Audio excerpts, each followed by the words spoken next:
Hey, Melissa. Hey, Mason. How's it been? A lot better today. Good, good.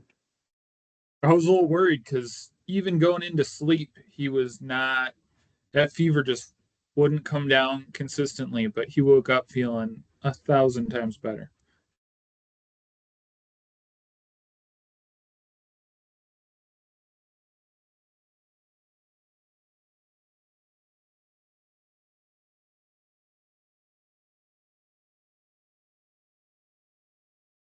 Liz is home today, so she's upstairs with Ben, but he's pretty much, besides the fact that he pretty much didn't eat for 24 hours because he couldn't keep anything down. But besides the somewhat lack of energy from that, he's pretty much normal.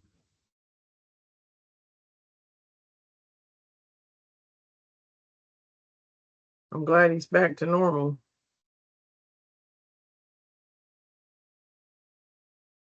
Back to bouncing off the walls.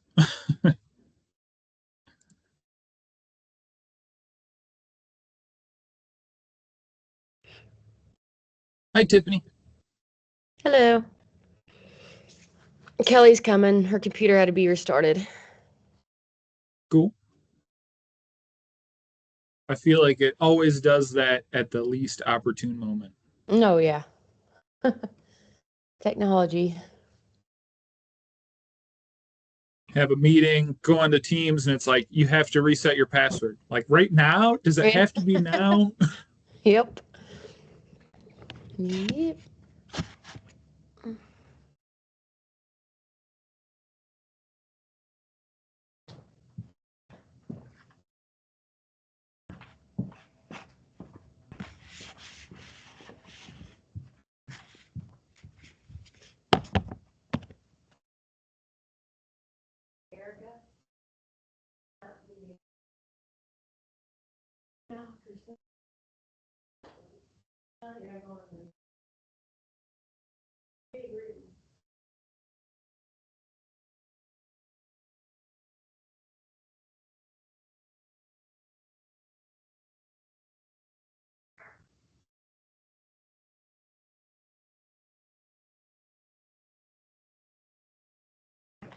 Okay.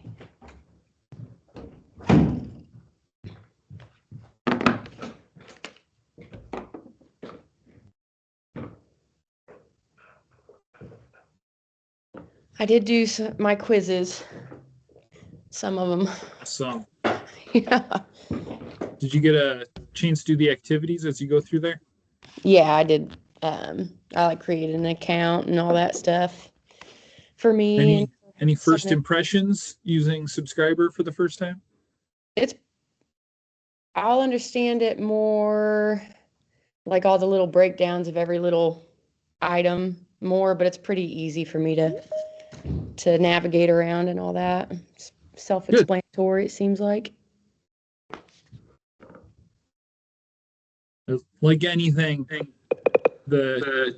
when you're moving from one thing to a different thing, the thing that you're familiar with usually is going to be your preference at first, but hopefully over time the new one will grow on you as you become more familiar with it. Oh yeah, for sure. Change is always a little difficult, but that doesn't always mean it's bad. Yep. That's right. Hi, Kelly.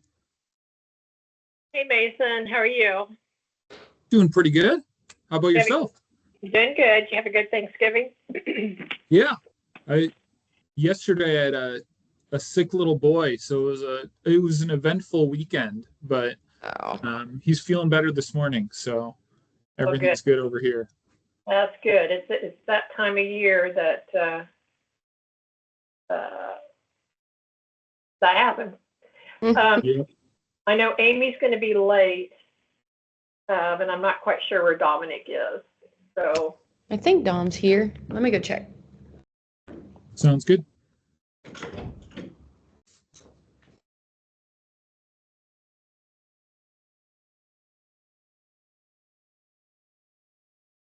Today should be a little more interesting because we're really just going to get right into it and start going through this checklist on the Trello board.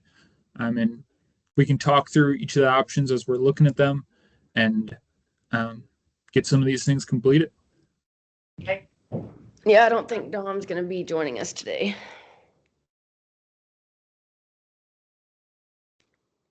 Okay. I know Amy yesterday was supposed to be working on Braintree, so hopefully we'll have that going in the next couple days. Excellent. Now, am I understanding right that as we're training, we're going to be creating our website for the circulation? Yep. Okay.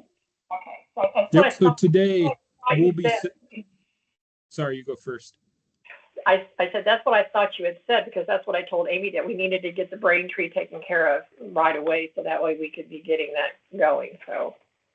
Yep. Ideally, we have that configured today, but I mean, if not, we do have time before the end of this month to get it set up. But the sooner the better, because if there's a delay, it's better to hit that delay early. Right. Right. I understand.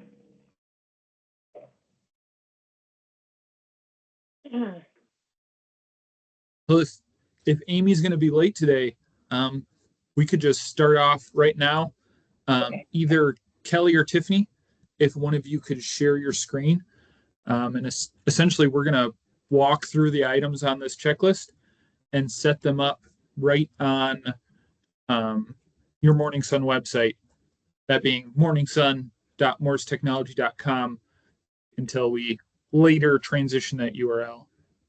Okay, I'm gonna let Tiffany share her screen since I shared mine last time. If you have trouble, let me know. I'll come in and help you. It wouldn't let me share it because it said I had to have the admin approval or whatever last time. That's why I didn't share it. Let's try it again this time. Yeah. Should be that share button in the top right. And then after you click on it, you should see some selections between screens and windows, and you want to pick the screen that you're currently using. We need permission to share your screen. Give permission and start sharing. Let's see if it'll let me.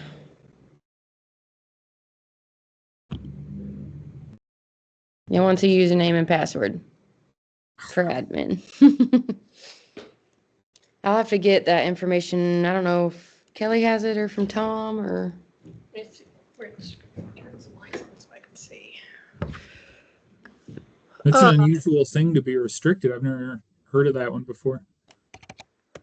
Must be the your IT department's not playing at all. Let's see here. Got it locked down. Cancel. Yeah, we would not be able to get away with that. Well, we'll see what happens. So share.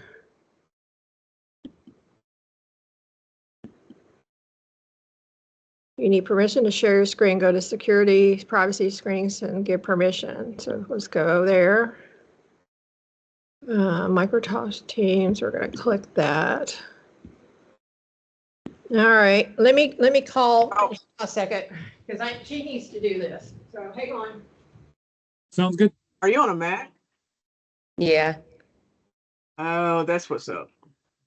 Yep. That's why. Yeah, Mac's a Yeah, little more tricky. Yeah. Well, we've also been dealing with a little bit of scam stuff. You can't be too careful with that kind of thing. Mm-hmm. We deal with a lot of public businesses and stuff.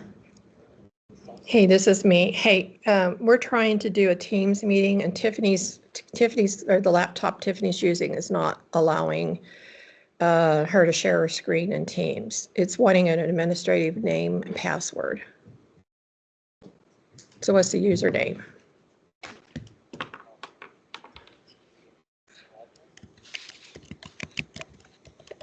Okay, and password.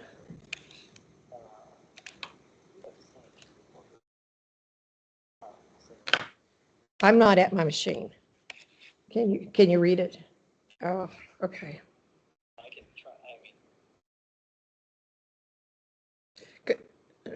No, go ahead and text it. Just go ahead and text it to me.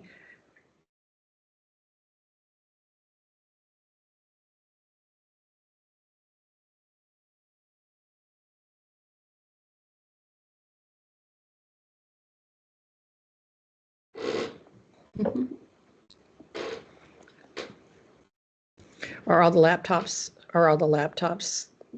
I mean, are they all set up to where they can use Teams? Or is this the only one that wasn't?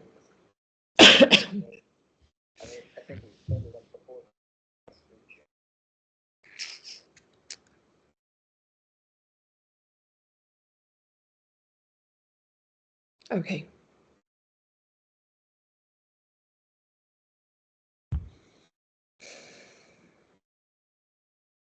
Are you going to text it to me? Okay, okay.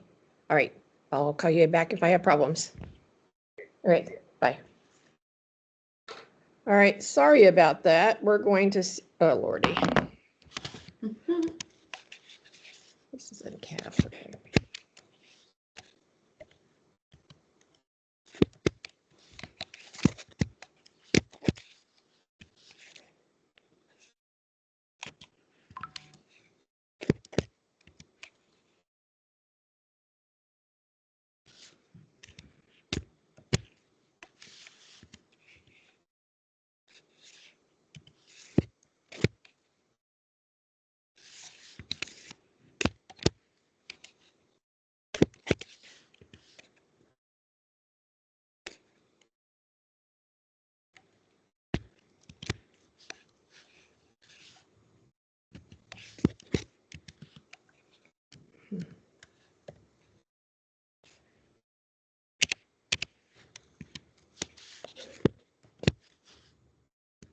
It's a very long and very confusing password.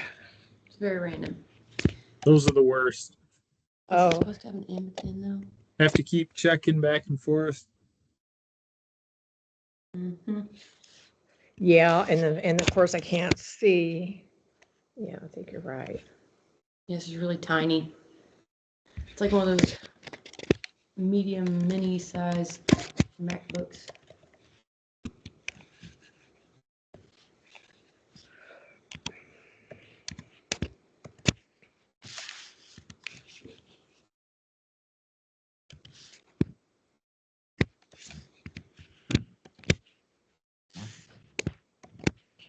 And of course it's got uppercase letters, lowercase letters, numbers. I shouldn't talk while I'm typing because then I get lost. There we go. Okay, all righty. It says may not be able to record contents later. Okay. There's probably a couple different ones that you have to approve. One that allows us to see the screen, and one there's like a recording and a player one typically, and Yeah, it didn't ask for that. So let's see after I close this if it's gonna let share. Window.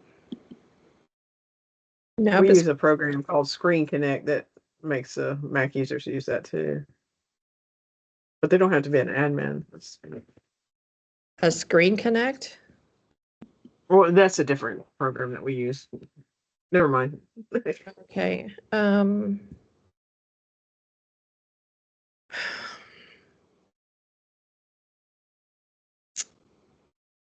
Yeah, I don't know.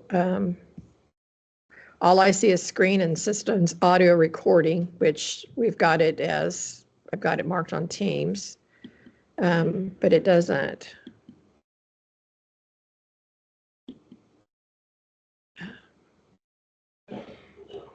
Just have someone come in and set it up before we have our meeting next week so we can mess with it. Yeah, we're going to have to. So I guess I'm going to have to go back and share my screen.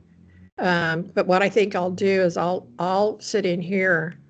I'll let Tiffany use my machine so that way she can move around and I'll use the laptop. And I'll just watch. Sounds good to and me. ask questions is what we'll do. So That's great. We'll just trade places and then we'll get this fixed so that way she can be able to use that.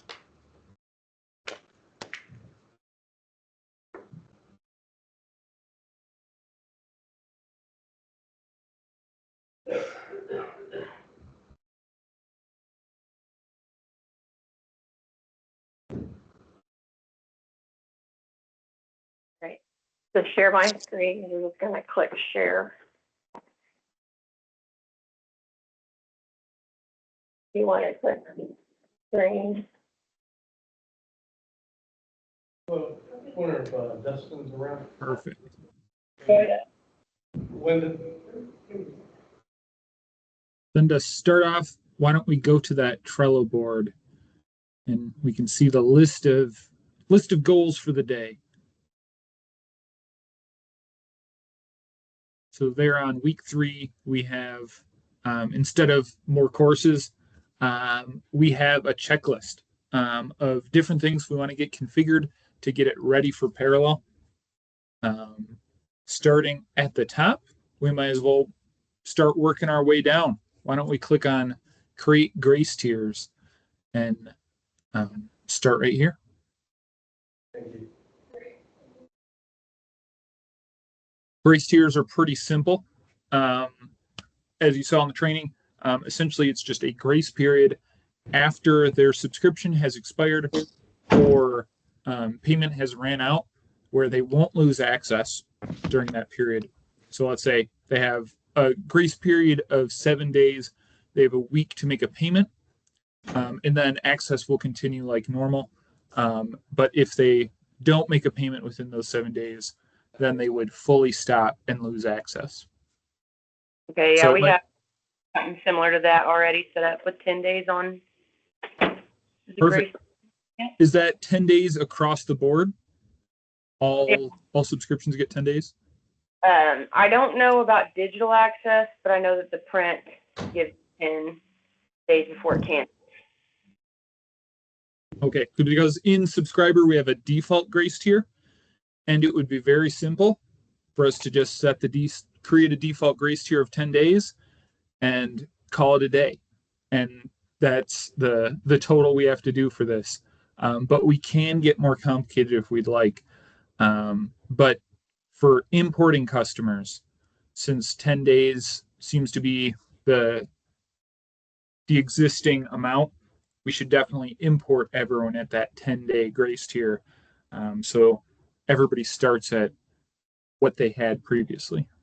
That's what we're going to probably, I mean, we're not going to change that. Everybody's going to stay at a 10-day grace period. Perfect. Sounds good. Okay, So- let's pull up the actual Morning Sun Anvil website then. I think you already had that one up.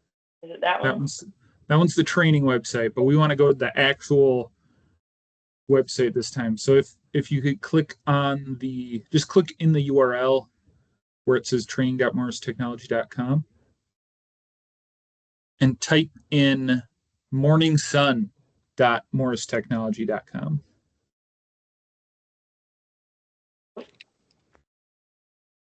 Morning Sun dot.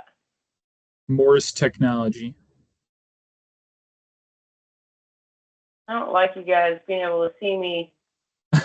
So, Don't worry. I feel the exact same way. I don't know how many times I've embarrassed myself misspelling on camera. mhm. It happens to everyone Yep. because somebody's watching. Yeah. You know, Thank it's you. I'm sure it's something like, the philosophy question, if a tree falls in the forest and there's no one there to hear it, does it still make a noise? Exactly. If you're typing and people are watching you, you are going to type it incorrectly. 7 times. Okay. Then we'll have to log in here. Whether that's you logging in with yours. Just have her Tiffany, log in with or- mine. Just have her log in with mine. It'd be easier. That way Yep, she that doesn't have works. to type it all in. Oh, perfect. Saved. And we can get right in. Excellent.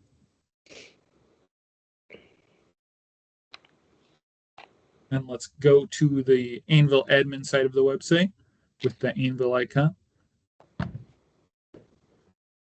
You guys see anything popping up? Down at the bottom right corner. Bottom right.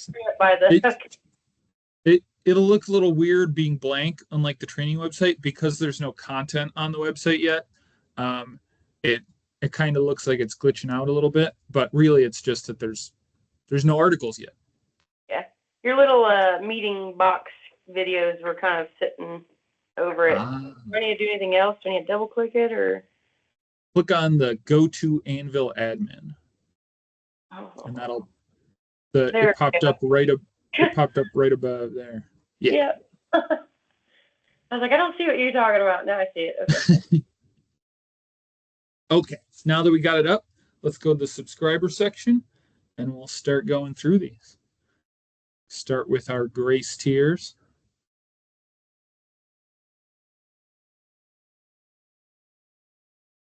We adding one? Yep.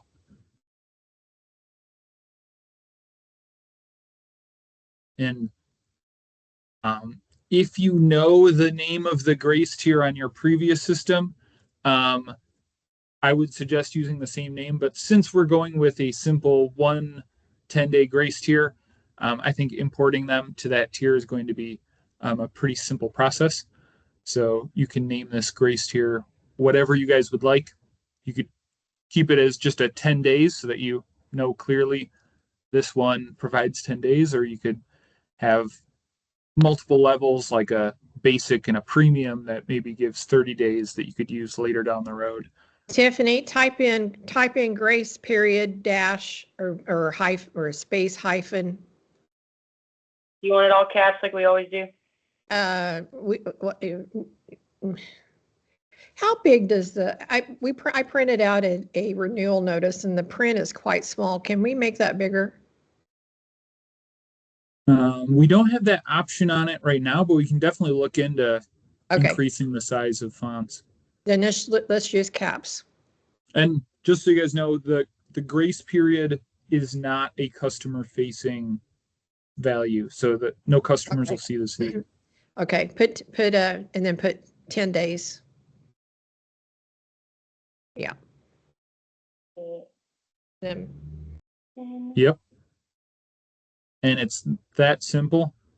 Later down the road, if we would like, what those higher and lower tiers do is if somebody lapses payment and expires, it would lower them to a lower grace tier if you had one set. So maybe people normally get 10 days, but if they expire, maybe they go down to 0 and they don't get that grace period anymore. But that's a feature that we can look in down the road if you guys want to use it. Okay, go ahead and click save.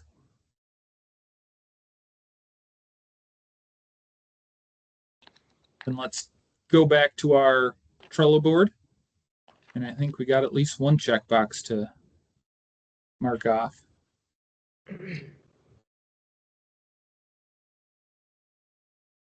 That one? Let's open it back up. There's usually a list of checkboxes on the inside. We set our default grace tier. As far as I know, we're not going to have to do the other two. So you guys can mark those off as complete if you aren't planning on doing that, or you could leave them incomplete if you might want to add that in later. That's up to you guys.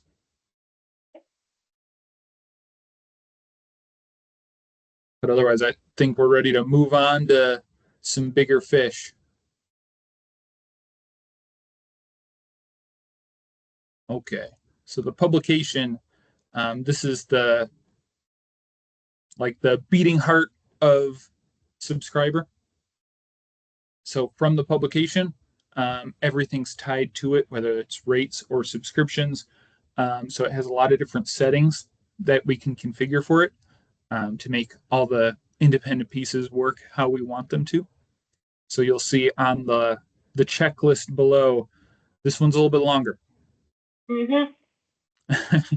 So if you pull up I believe by default we create the base publication on the website. So there should be one already there. I'm guessing named Morning Sun.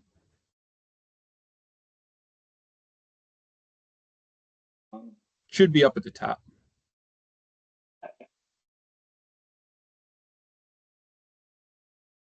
Perfect. Then we want to click the edit button so we can start adjusting the details on this one. So here, obviously, there's going to be a lot more possible options on here, which is why I have that big checklist to make sure we're checking off everything that we want to make sure we get around to. The contact information up here at the top is what's used for renewal notices. So it would be the phone number you want them to contact for support and the address you'd want them to mail renewal notices to. We'll have to, sorry, I should have said ahead of time. The address is selecting an existing address from the system. So we'll have to create that address to be able to select it here. This is just a search box to find an address. I remember that whenever I was creating an account, I was like, why won't it let me tab my address? And oh, I've got some fake ones in there. Okay. Yep, it's looking for one. Yeah. We can definitely create that right now, though, if we'd like, just to get it out of the way. If you click subscriber on the left-hand side, yep, and then right-click on addresses and click Open New Tab.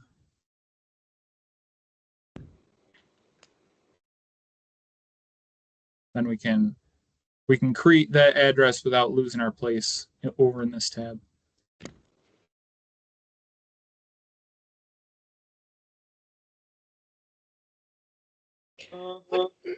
What does the last cleaned mean? That is a data validation field so that you know the last time this address was updated. So if maybe there's two addresses for the same spot and they both have slightly different information, you know which one is the most recently created. Required though? If you click on it, if you click on the field, it'll automatically select today's date. And then you should be able to just click on that too. And then you're good to go. So essentially it's just plugging in today's date and today's time so we know this is when this address was updated. So that if we're looking at that and trying to investigate a subscription, that little bit of information can be very useful. At our PO drawer.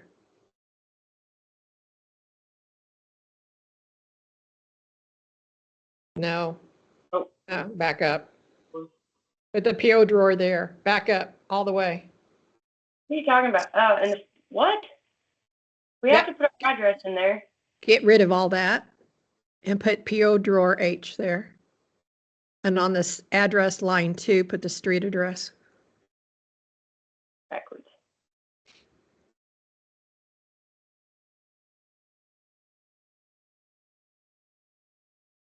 I used to live on Locust here in Janesville when I was a kid. They probably have a Locust in like every city. Or an elm. Yep. Or a walnut. Yep. Walnut. Obviously a Main Street. Yeah. Trees and presidents. Except I don't think Pittsburgh has a main street. Really? Our main street's Broadway. Okay. Do I need to do any of these things? Nope. Those are additional things that subscriptions might need, but we definitely don't need for this. Safe and good? Yep. Perfect. Now, if we go back to that publication, we got the tab already open. You can just pop over to the... Okay. Now, if we search for it, we should see that being the only address in the system. Sorry, when you click on it, yep, perfect, you got it.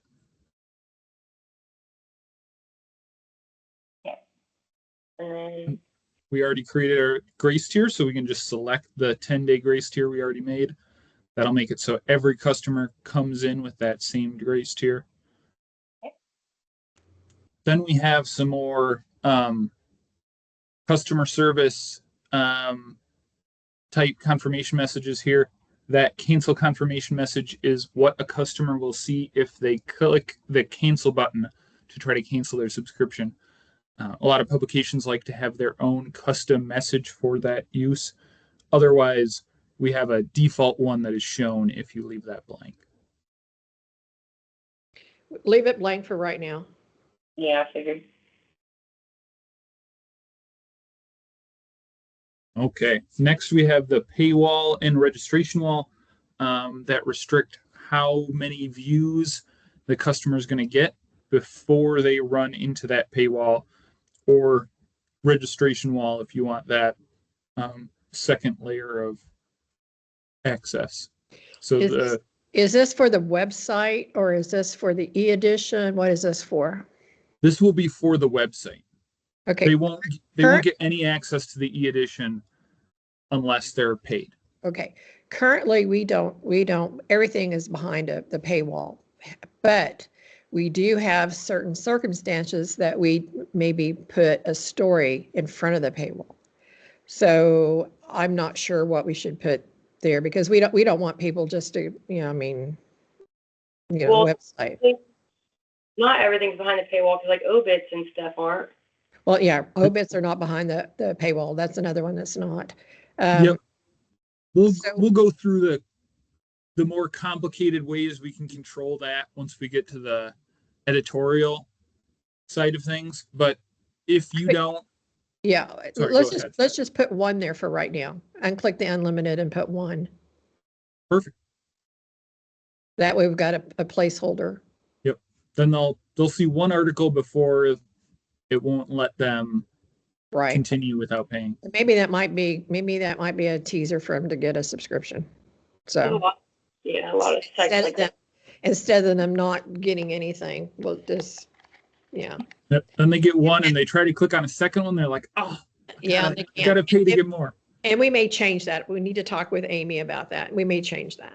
But right and now, we can update this at any time. It's instantaneous, so you can change it for special events. Maybe the week of Christmas, you have a free week and you can open that up and then close it at the end of the week.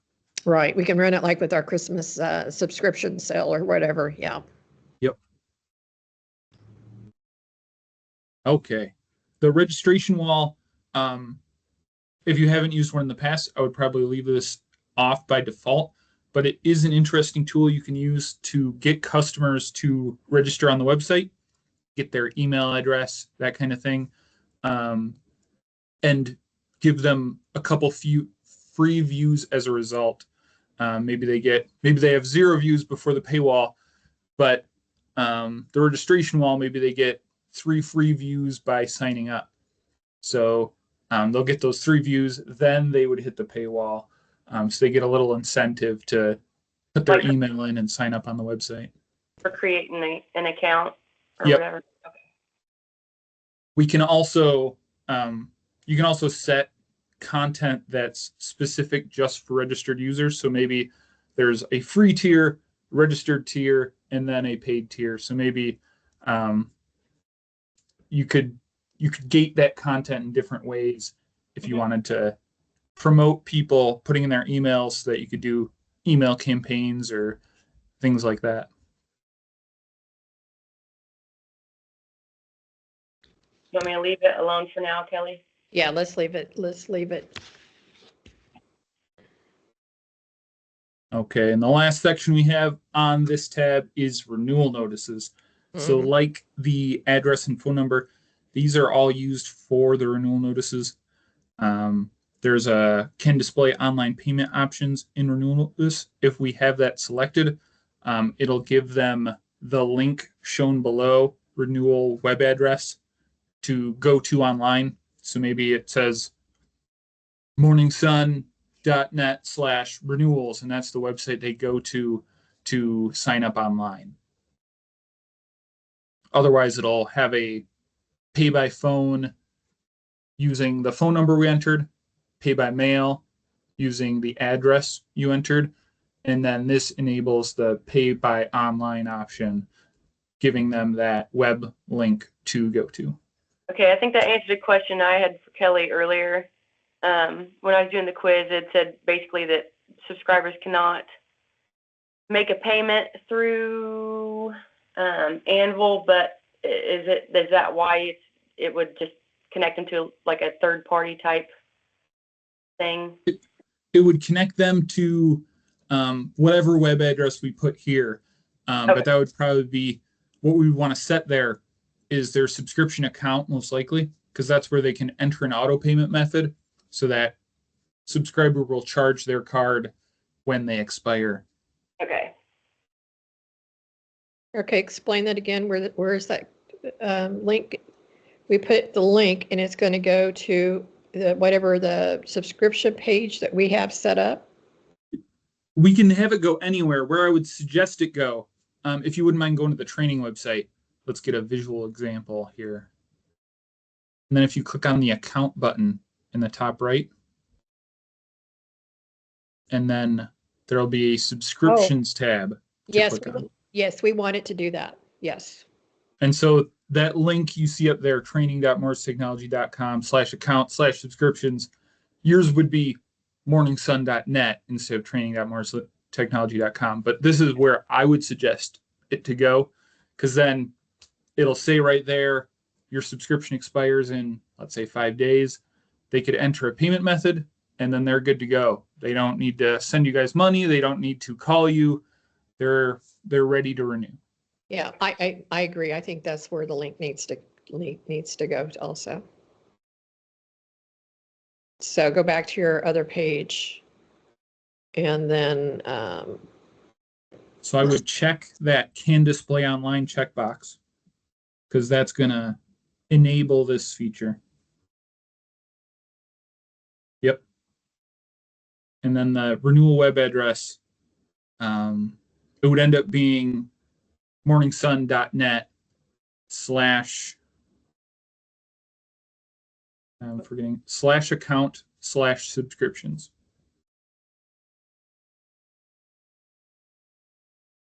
Let's take a look at that training page one more time just to make sure it is /account/subscriptions.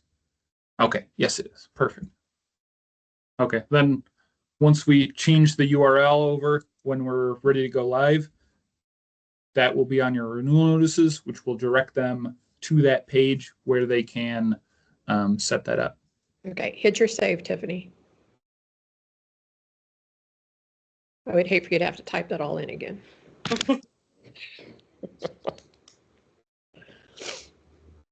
And while we're here, just as a little tip, if you ever edit something, it's going to show what you edited up at the top of the screen. So if you want to edit it again, like we're going to want to go back in, you can just click that edit button up there at the top next to publication. Okay. Okay. So if you create an address and you want to go back in and maybe check to make sure it's right, you can always see it up there at the top. Okay.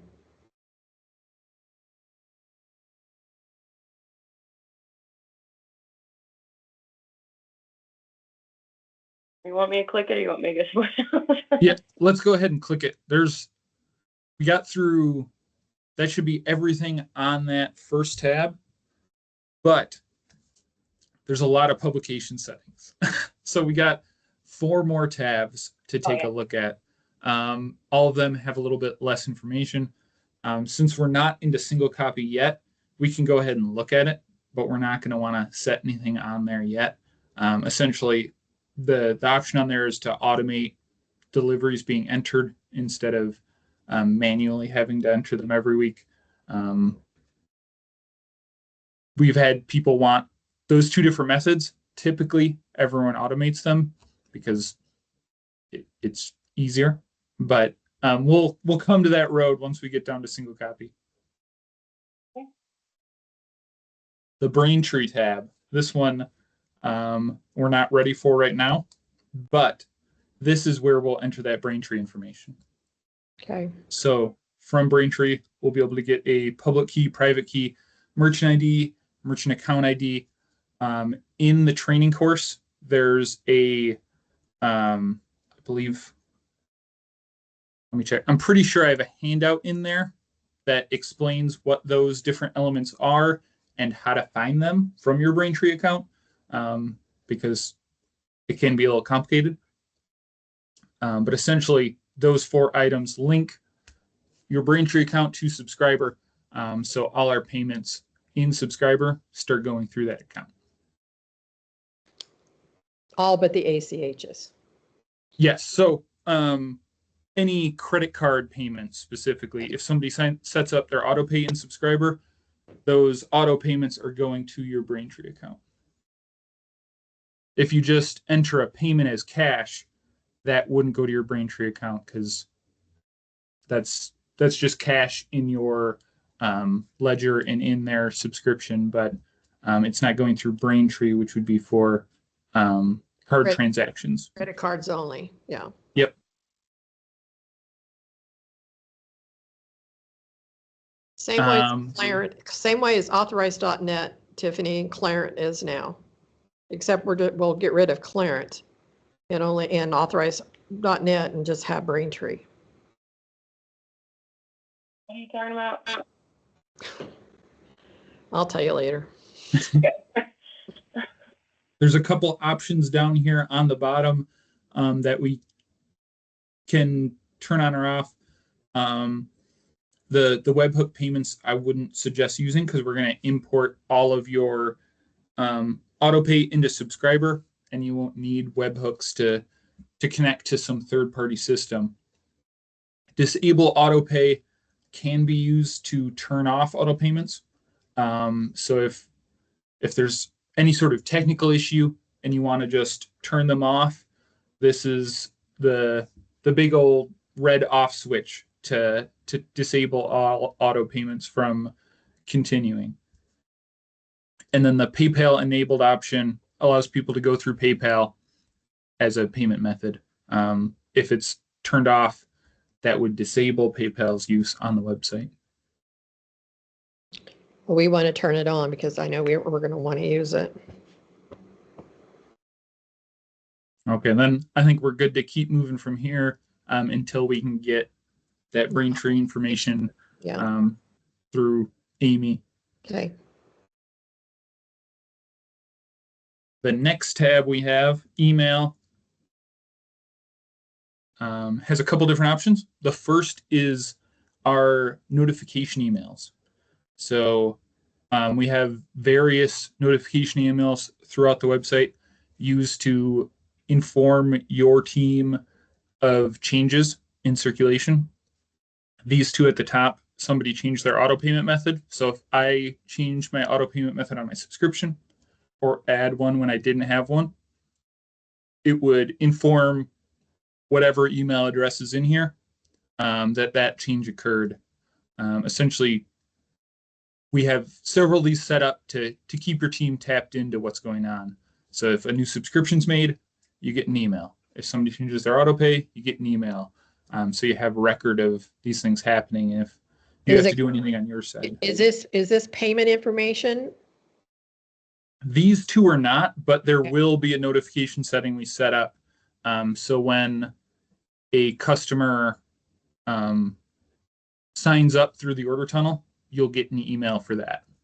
Okay, what if someone pays? I mean, what about if someone, if an account is automatically renewed, where does that information go? There would be a record in the payment journal and a record on the subscription, but we don't have an email notification for that specifically. Okay. All right, so you don't, when unless it's a new subscription, there's not going to be an email telling me someone has paid their subscription. Correct.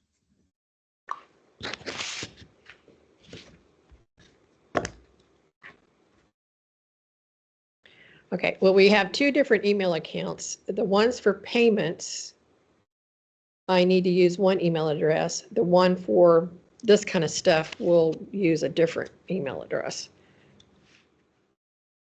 Okay, we'll get to the payment one. Is that later. possible to do that? Yep.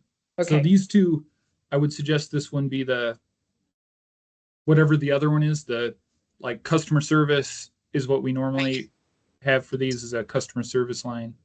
Tiffany, this will be the circulation at morningsun.net one. Okay, that's what I figured. Yeah. You can use lowercase on all that. Have it.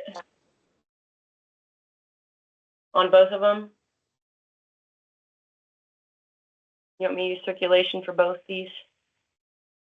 I don't think we'll be using unmatched webhooks, but I would put it in there just in case. If you get one, it might be a sign of an issue that I don't know what would be going on at the time to cause that. But webhooks are essentially a third party like Braintree.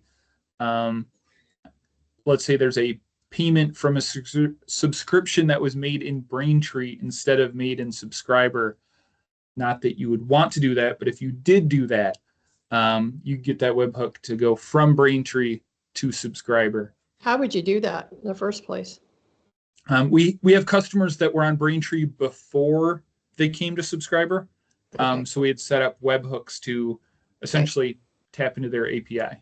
We don't have anybody that's going to be like that. It'll be better to just, it's really best to just import auto payment methods into Subscriber from the start anyhow. So Yeah. Yeah, we don't have anybody that's set up in Braintree. That we've never used it, and none of our customers we're not being paid through that way. okay. MSSI is old school, so we were old school. The next option we have here is the payment declined email.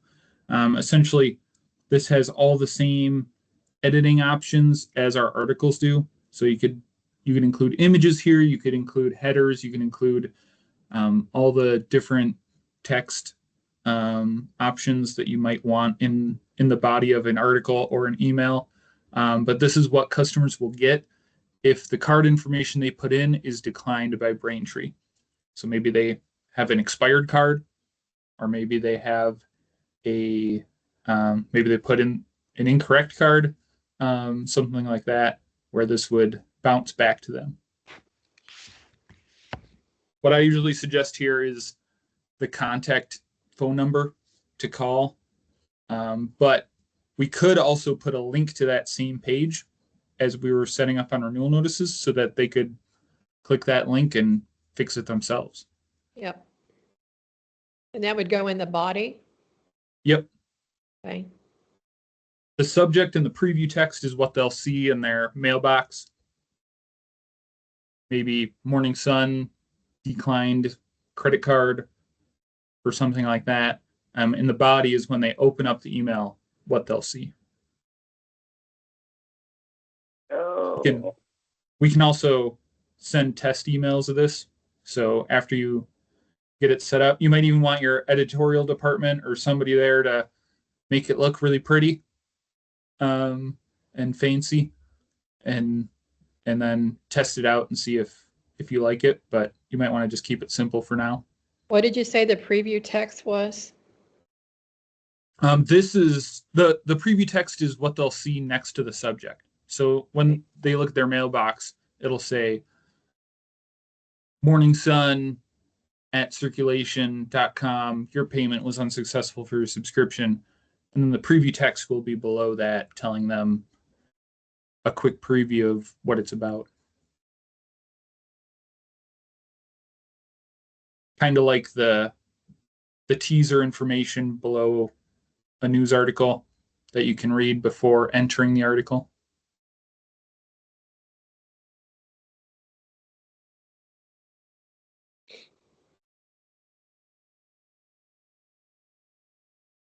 Okay, leave it in there. Just Tiffany, just copy and paste the subject line into the preview text.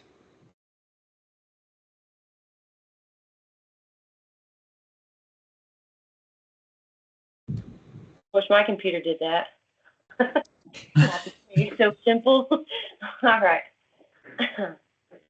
All right, and then here we're going to want the link of the subscription. But we'll probably have to say something like, please click on this link to go to your subscription page to renew, or something like that. So just put in what I just said. Please click on the link and to renew your subscription. And then of course we've got to find that link again.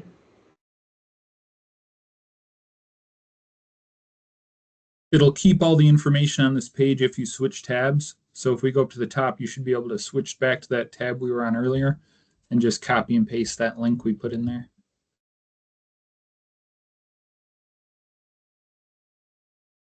Is that right? Or your account? Yeah, your account. And then copy the link. It's just that Morning Sun one, right? Yep. Yeah. Please click on the font. Yeah, that's fine. Yeah.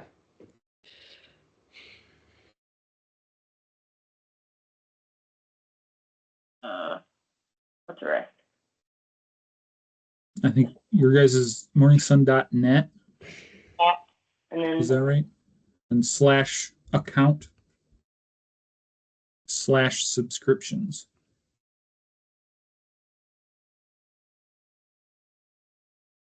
And if you select that URL,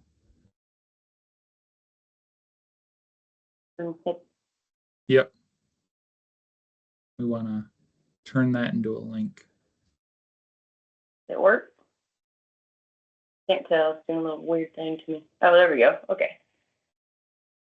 You want to click on actually, yeah, let's do an external link. So it lets us pick any page on the website easily, but we can also just copy and paste that into the URL there. And then you can change that link's text to be whatever you want. If you just want it to say subscription account, or if you want to have the whole URL there, however you guys want that link to look.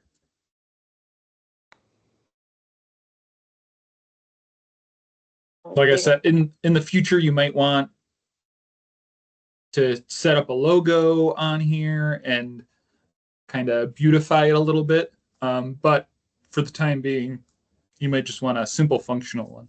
Yeah. Do you want me to put like or contact and then our phone number or anything on there? Just leave it like this for now. Yeah, you could put that or contact the office, or contact the office and put the number in there. 231-2600. Mm-hmm.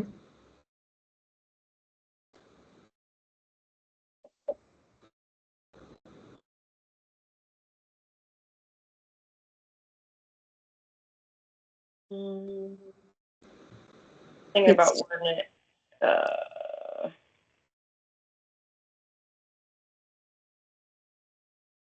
It's okay, Tiffany. Well, we can go back and we can fix it later. Just Okay. hit save. Okay.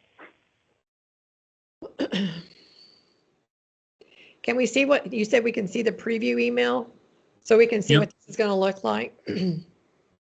Yep. After it's saved, let's go back here and we can So I click edit. preview it. Yep.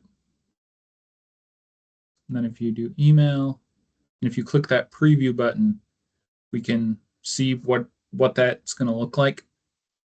And you can even enter an email at the top. By default, it's your own email. So it's Kelly's email. And then you can click send test email so you can actually get the email and see what it looks like as you receive it. But that preview is generally what it's going to look like. Scroll down. Those are all my pinned. Scroll down. Nope. Yeah, there you go. Scroll down. You got a lot of pins.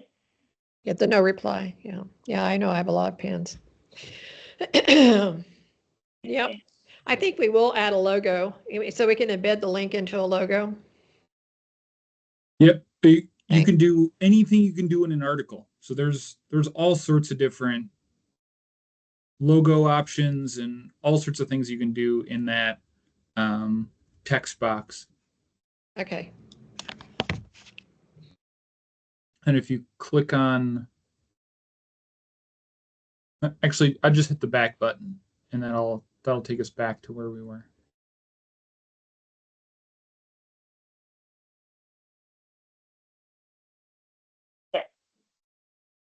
Okay.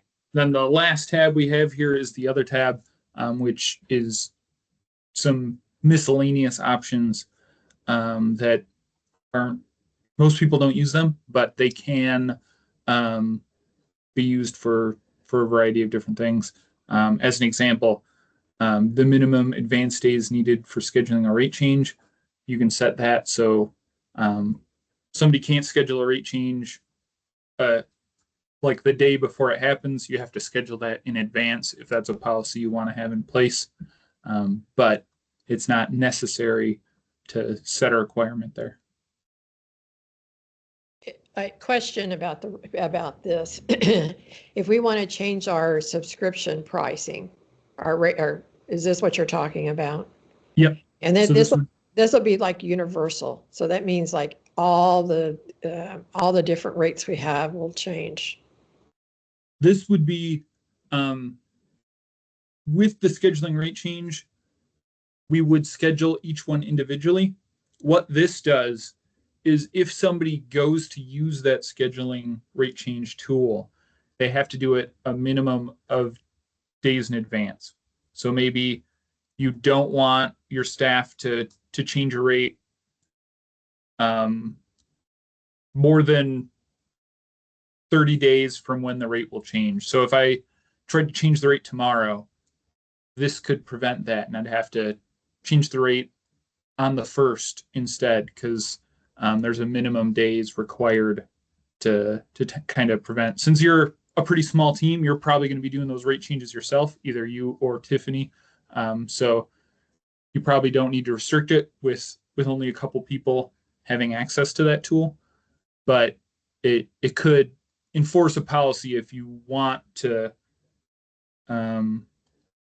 change those in advance so that you have time to contact your customers and let them know rates are increasing, instead of somebody just accidentally changes the rates tomorrow and all of a sudden everybody's paying more.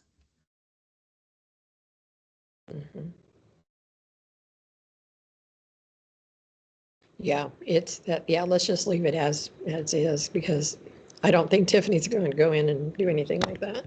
Nope. And you can always undo a rate change as well. Yeah. So I just know they're talking about increasing subscription prices after the first of the year. You know, like we had a rate change last February, and I think they're going to be doing it again in March. So I wasn't sure how that works, if it's just, you just go in and you just change what the rates are, and it's going to, whoever is setting on that rate, it's going to automatically change their rate when it renews to the current corrected rate. yep, that's exactly how our rate changes work. Okay. And we'll go over next week. We'll get into the more accounting side of it, where we'll go over rate changes and accounting locks and all that fun stuff in a little bit more detail. Okay. Okay, then go ahead and click save. And I think we have covered every checkbox on our publication card there. Oh, I'm glad we came back to look at the card. We have not done the Braintree ones, but that's a good example. We can leave those unchecked because we're going to make sure, we got to make sure we get those later. But besides the 2 Braintree ones, go ahead and check all those boxes. We'll leave those so that we know we got to come back for them later, just in case we forget. Last thing you want to do is forget something and then you don't have anything to remind you of later. Back on the email tab. Can we go back to the email tab, Tiffany?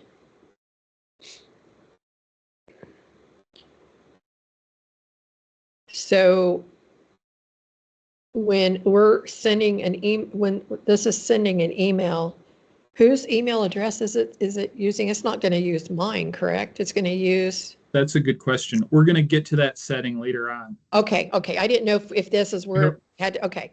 All right. That's a great question, though. Okay.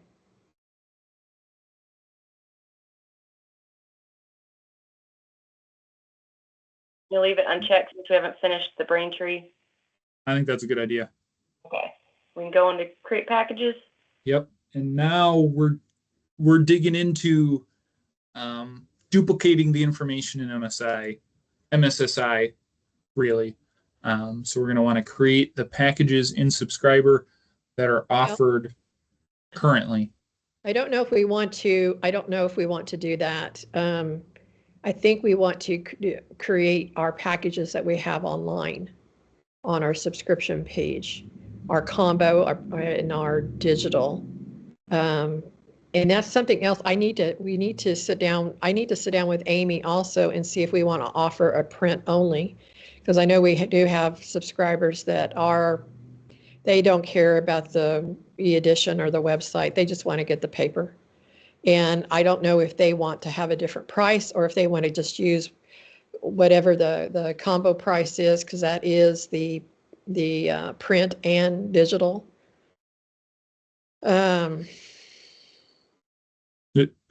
my experience, most people don't do a print only and just okay. The online's a bonus for being a print subscriber. Okay. But I mean, like you said, it's your business model. We can set it up however best fits what's going to benefit the Morning Sun. Okay, Tiffany, open up a new tab on the browser and go to the website, themorningsun.net, and then click over to subscribe. So these will be the packages that we have, then the 3 packages. And this is what we were talking about last week, where we have different rates under these separate packages. And you said something about creating a link. Yep. So the combo, I guess we could start with, or we could do the digital first, whichever is the easiest, I guess. And the out of county will be something on a rate card. So we'll actually only need 2 here. We'll have the combo and then the digital only with e-edition. What you mean that we won't have the out of state? We will, but those they'll be under the same package together. They'll be under different rates, under different rate cards. But the package doesn't specify out of state. The rate specifies out of state. Okay, so we're going to let's rename the combo to print combo, or print and digital. And then we'll have digital. Digital sounds only. Perfect to me. Digital only. Nice and clear. Yeah. Print and digital only. Then if we go back to our subscriber tab and click on packages, we can create both of those. Packages don't have a whole lot of settings, so these are very simple to set up. We have the internal name, which is not customer facing. They would see the rate name, not the package name. So we could just do print and digital only. It's using packages that I set up. What this shows is what I set up on my practice. Your browser will save things you typed into these boxes previously. Okay. So it saved what you had on the training website. So but these don't exist on this website yet. Okay, well then let's do that then. Let's keep that one. Then we only got one publication, so we're just selecting the Morning Sun. This does include online access and does include the e-edition, so we want to check both of those. And then the print schedule is Tuesday through Saturday.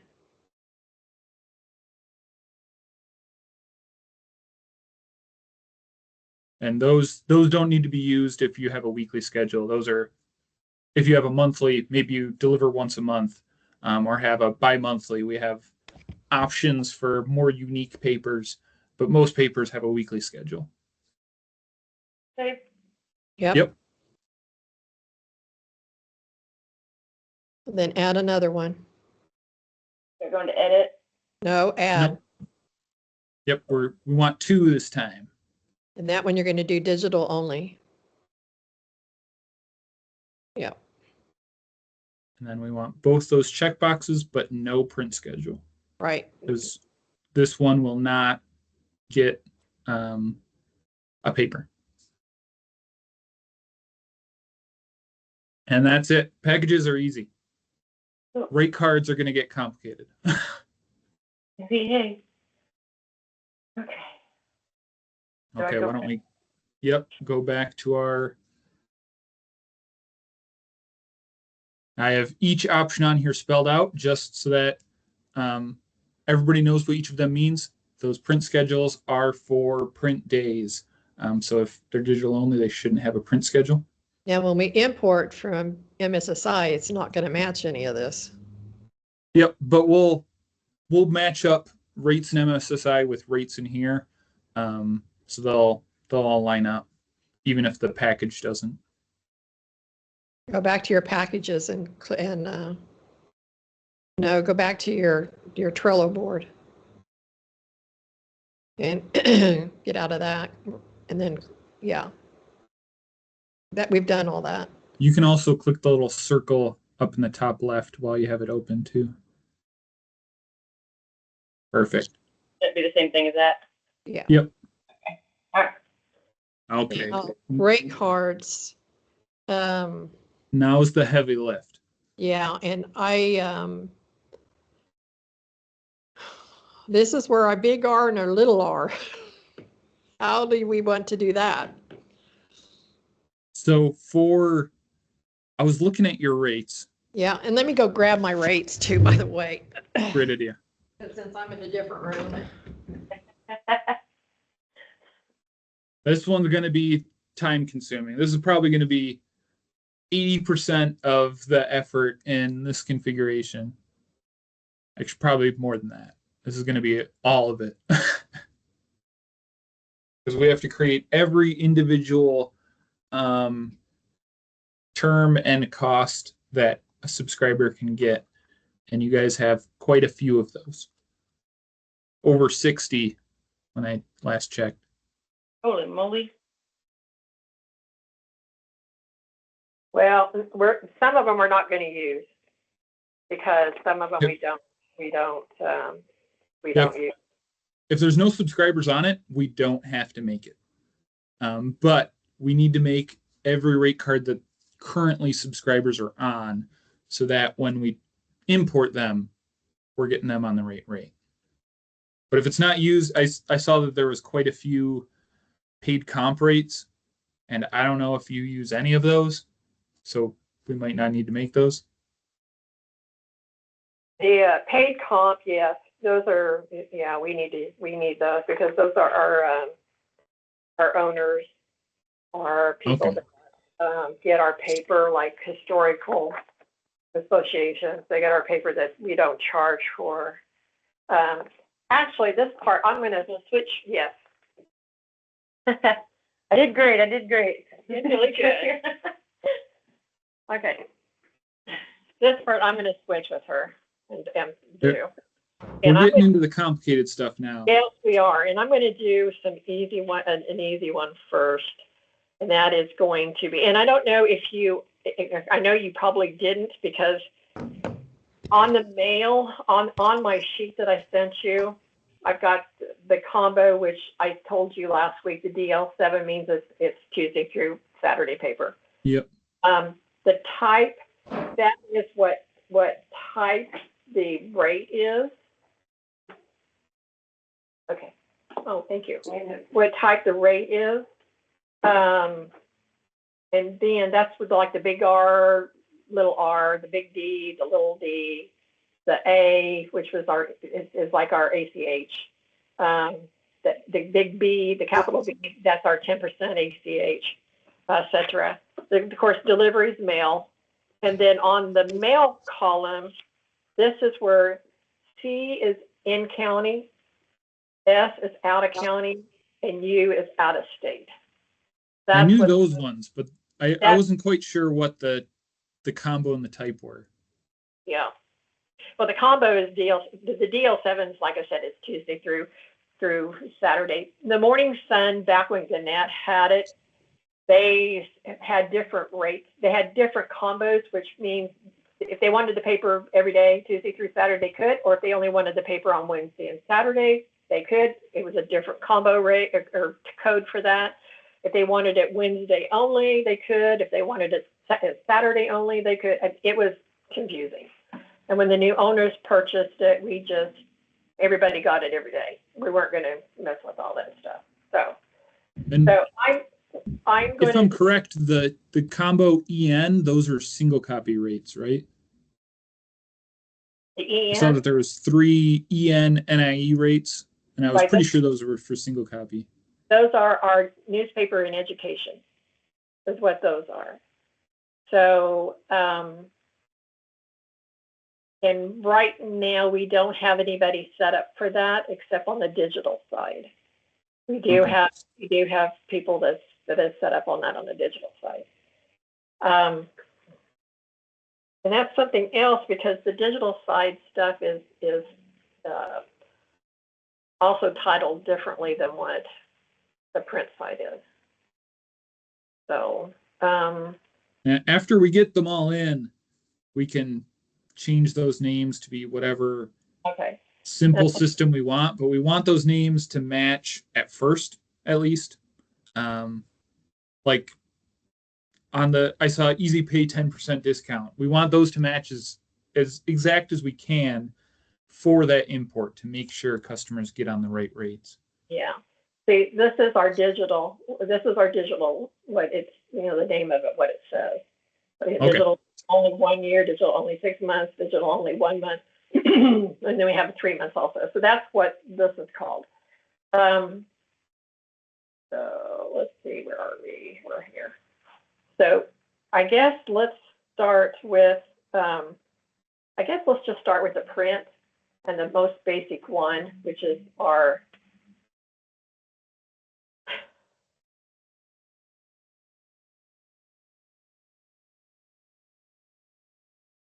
I guess we'll just do their 1 month. So is that what I'm going to type in? Is that on here? I see a regular quotation 1M/3M/6M quotation. Is that the name in MSSI for that? Okay, let's see. Ideally, the name matches the export so that when we pull all these subscriptions, it'll have that name on it. Okay, so then we want, I guess we want the little R then. So I'm going to do the 1 month, the regular type description. So, okay, are you looking at my list that I sent you on the rate card? Yep. Okay, if you on the second page, if you go down, the last 3 rates. This is our 1 month, 3 month, 6 month rates. Okay. It's our little R. And it is a regular, it's a regular subscription. So on the name, am I going to want to put the little R or am I going to want to put regular there? I would put regular there because that's what I think MSSI is going to show us when we look at the rates. When we pull all that subscription information, it's going to say regular. Well, the file that they sent you, that we sent you as a sample, as a test file, that's what you're going to get out of MSSI. Okay. Do you remember what that had in it? I'm not sure, but I can find that example and go look at it right now. Okay, because that is exactly what you're going to get out of MSSI. And the more exact fees match that import, the better. Because otherwise we'll get the import done either way, but the more complicated it gets, the more back and forth there is making sure everything's right. We'll make sure all the rates have the right amount of subscriptions on them before we start parallel. But we want to make that transition as simple as possible because anytime you're moving information from one system to another, things get complicated.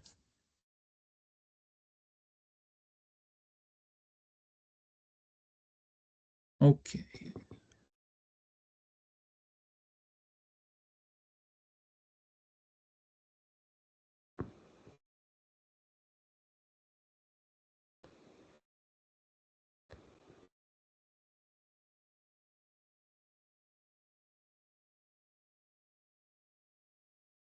Here's our development ticket for it, and I should have that import right on here.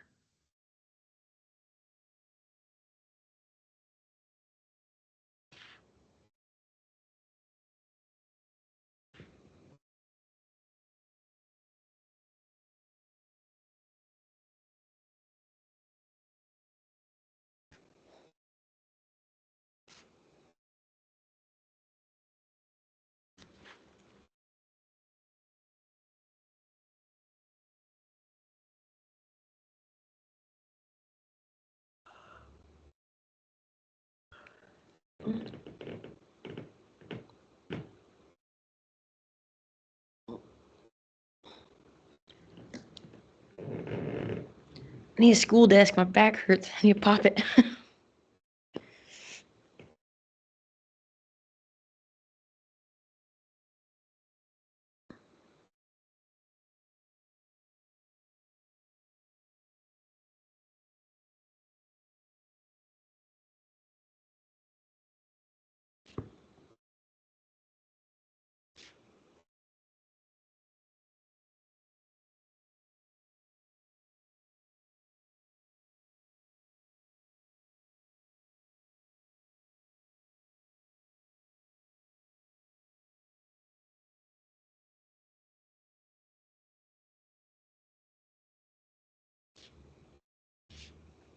Okay. Sorry, I got a lot of import files here, so I'm trying to make sure I find the right one.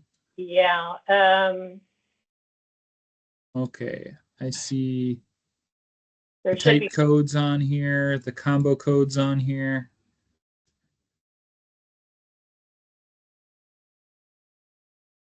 Delivery codes on here.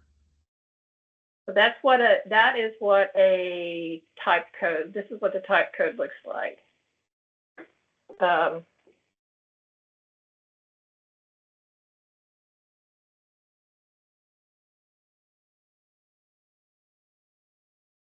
Term is on here.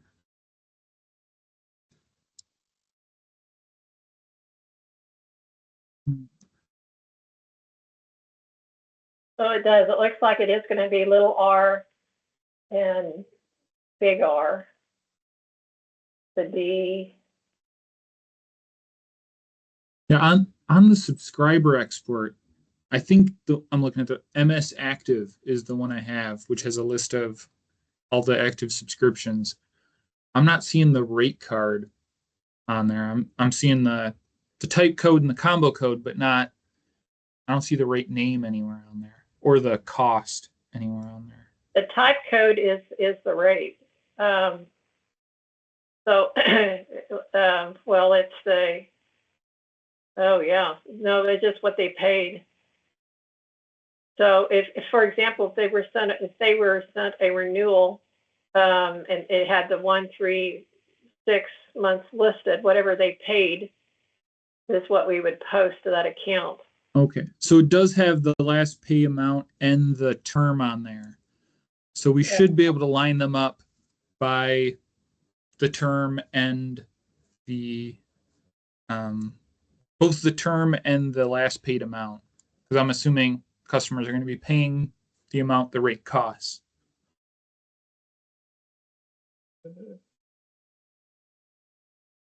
But if they're, yeah, yeah, they'll have to pay. It's just since they're not going to have an option on one renewal. They're going to have to decide what they're doing. Yep.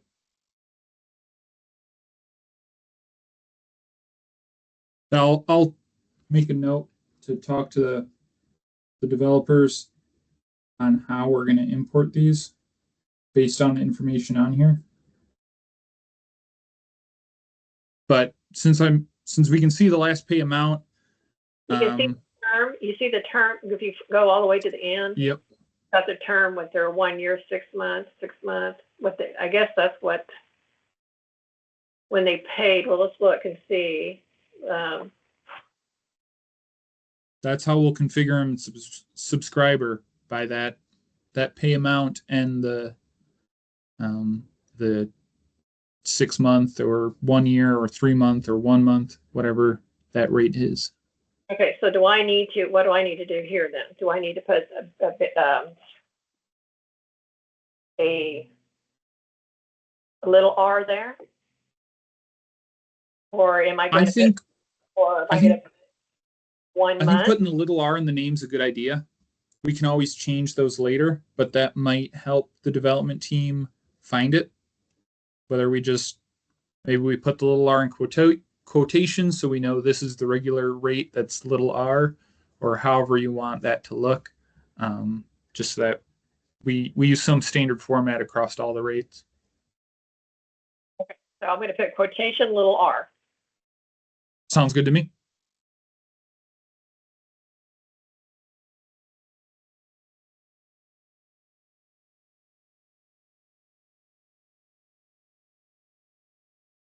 Okay, and this is what can be used for a new subscription, of course, and whether the rate card is in county.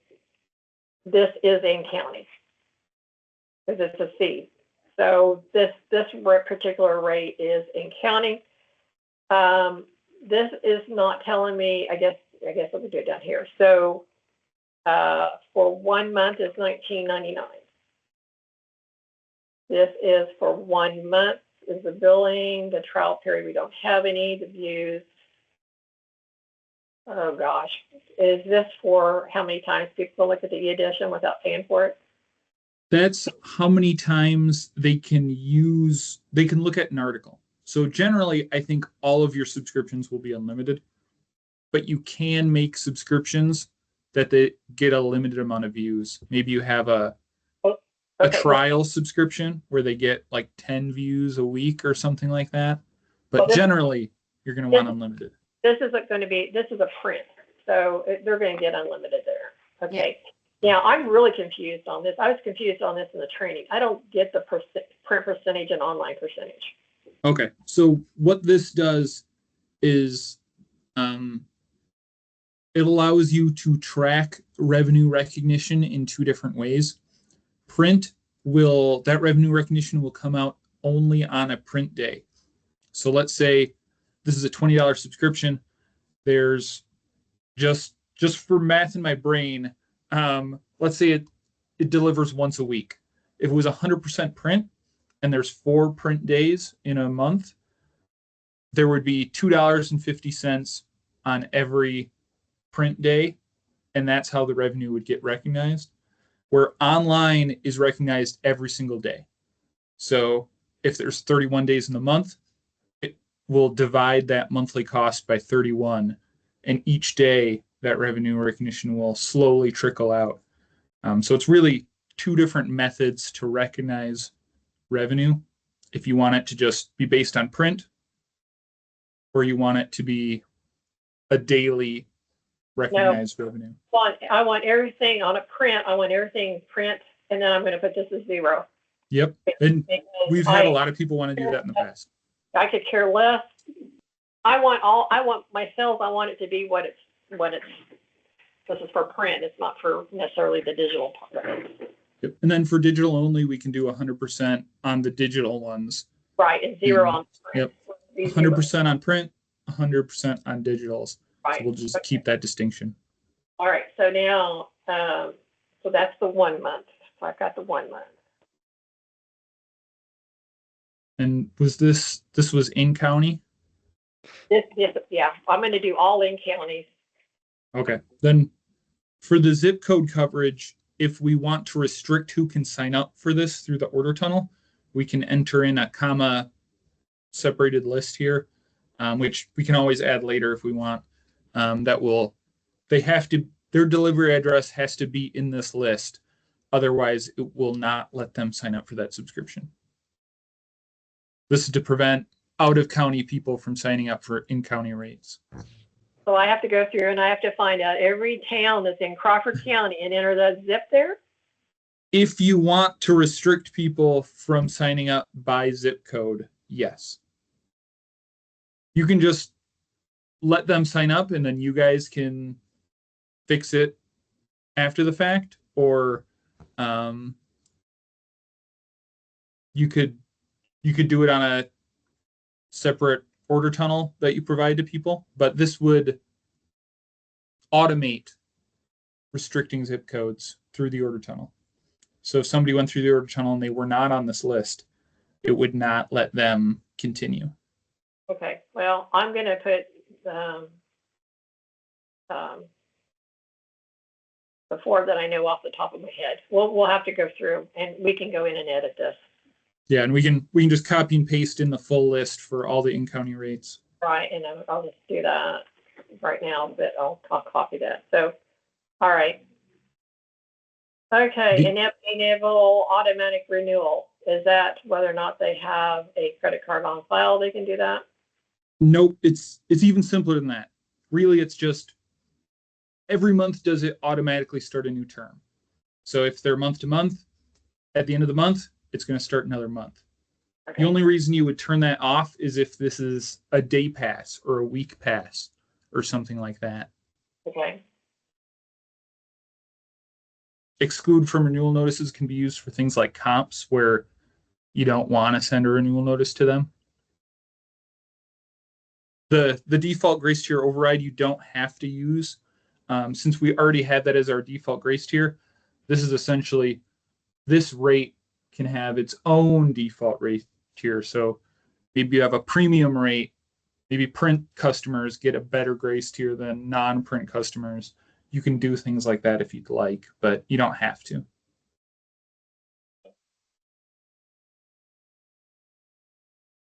I'll print that page out for my reference. Then user count is the amount of digital subscribers that can access this. So if you made it 6, he could give out digital access to 6 people to access the website. That is all customer service controlled, so they can't sign up. They can't sign up those 6 people themselves. They would have to get customer service to enter those 6 emails for them. But this allows family plans for digital access. So right now we're going to leave it at 1. I think that's a good starting point. Okay, so now I think we're going to get confused here, because if this rate show all little r's, it's not going to show. I mean, I know this is a 1 month, but now I'm going to put in a 3 month, and yep. It may get a little confusing on what, when I look at the list, what's what.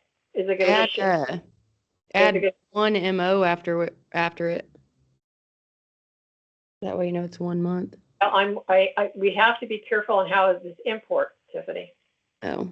Yeah. I mean, ideally, the unique situation here is in the past, all our imports have had that rate card name on the export file. So typically we use that name to line up the 2 different rates.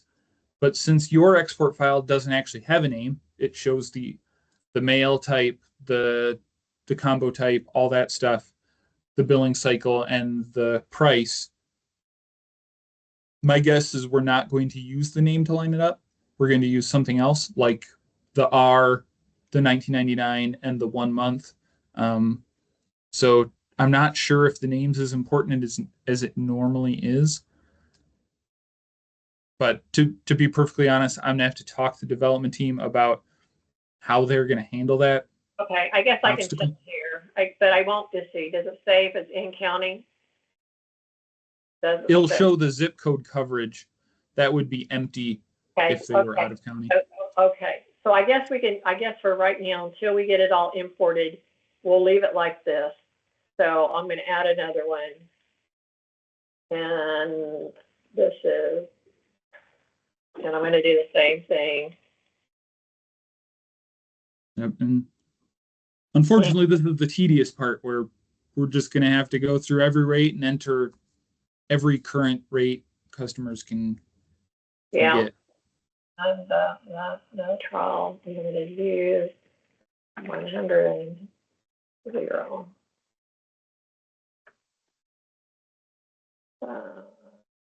Save. All right, so that's gonna. Was that 1 month or was that a 3 month? That's a 3 month. I think we left the billing cycle at 1 month. Okay.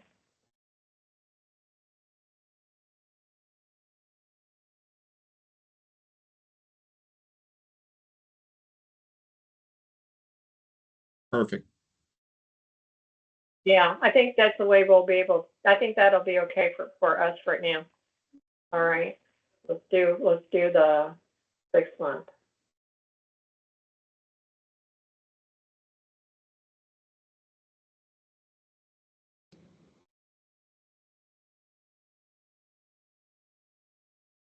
So in county, 6 months, 96. So if I didn't want to use a month, I could use the days. Yep. All right, here's a question. I told Tiffany I wasn't going to ask any questions today, but there are about 3, possibly 4 days a year we don't publish. We do not publish a paper when the post office is closed. So if a post office holiday falls on a Tuesday through Saturday, we do not publish a paper. Would it be better to do the month, or would it be better to do a billing cycle days? So like 6 months would be 180 days. It's going to essentially, if you don't publish, it's not going to change anything on the subscription side. So that's more of a question of how do you approach that? Do you expect them to be charged on the week that they don't publish? So if they have a 3 month subscription and that day you don't publish lands in that 3 months, do they still get exactly 3 months, or do they get 3 months and No, like a couple days? whatever their expiration date is, that's whether or not we have paper that day or not. So I guess just leave it on the monthly cycle. Then either one, I think, will get you the results you want, but month is simpler. Okay. Days is usually only used by people who, some people have week passes or day passes. Okay, so that is the 3 little R's we have. Okay, so now well, I mean, I'm going to know by the pricing. So now we have out of county. And I'll talk to the developers about how they want to handle this, because we might be able to just name them whatever's most convenient for customer service to know what these are. Normally, we need to keep those names the same, but since the names aren't on the export, I'm just not sure. So I'll have to talk to them before I can unfortunately know exactly what the best way to go with that is. Yeah, because the R is what's on that export. So I would think the R is what we want to see. Okay. This part is pretty simple. I mean, it's pretty, except for me, I wanted to not type right here. And this is unfortunately the tedious part, but essentially, I think I counted 67 current rates. There was some rates that were. There is some that will not have a subscriber on it, like the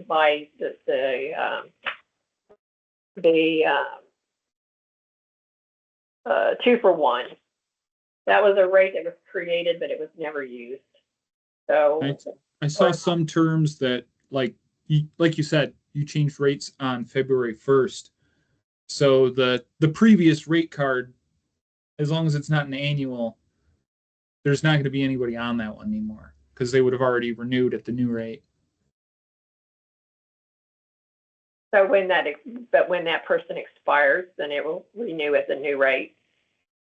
Yeah, and so the annual ones will probably need those rates in the system, because there's still subscribers on those annual. So, example, the 96.99. There's probably some customers still. Actually, no, that was 6 months. Sorry, that's a bad example. The in-county 171.99. There's probably still some customers on the 163.86 because that's an annual, they haven't renewed at that 171 yet. So we'll want that old annual rate, so that we can put those customers still paying that on that one. But the old monthly, we don't need that because nobody's on that anymore.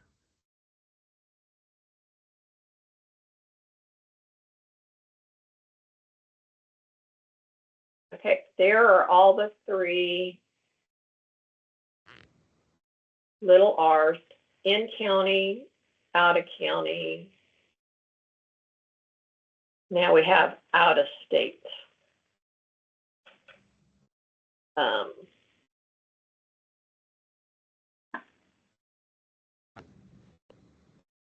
it's basically the same way. And we don't signify So state how, other than just the county. That it would just be their delivery address would be how we would determine whether or not they're in state or out of state. so it won't, so it's not going to add the subscription because we do have out of state people. We're not there. It's not going to add that to the out of county on my postal report or whatever. Yeah, of course how am I going to do the postal report? They would then be on the out of county list. Will be on the out of county. Our postal report export is really just set up for in county and out of county. We don't have it set up for out of state. That's never been a request. So you do have a report that I can generate that's going to show what the information I'm going to need to fill out my postal report. It's going to show the total in county and out of county from September 1st through Yes. August 1st. But you don't need out of state on that. I don't think we've ever had anybody who delivers out of state, to be honest. No, we have out of state. Yeah, we do actually. Our people that are in Asbury, he drops it off at the Carl Junction Post Office, which is in Missouri. So we do have a couple that we do. Most of it is billed through. It's dropped off at the Pittsburgh Post Office here across the street, and then of course we have Columbus Post Office, Girard Post Office, Armour Post Office, but those all but Columbus is in county. So I don't know how confusing that's going to get, but Yeah,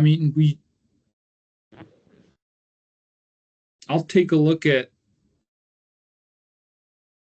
I'll talk to the development team about our mailing list because we might want to separate out of state into a kind of its own mailing list for that purpose.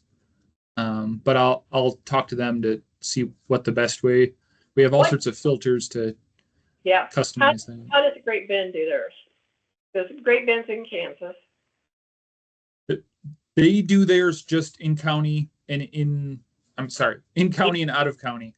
Okay, they don't deliver outside of Kansas. Okay, then that's how we need to do ours. Okay.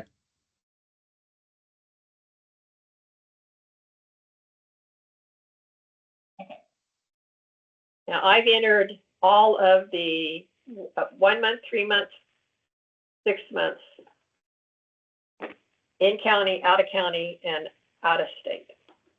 So these are the three regulars. The regular 1 month, 3 months, and 6 months. For in all county, three. in county, and out of state. Okay. So the next one would be to do the big R's. Yep. Which would be the same thing, just different rates.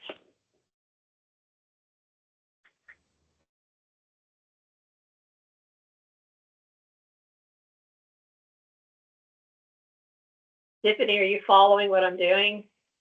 I'm watching you create all the rate cards. If you want to keep going through these now, or you want to knock through that checklist on your own, whichever way you guys want to do it. Well, I think I can put these all in. I can put these in, and I'll just put them in. What you see, the rate list that I sent you, I'll just add them all in there the same way. That way we've got them in there.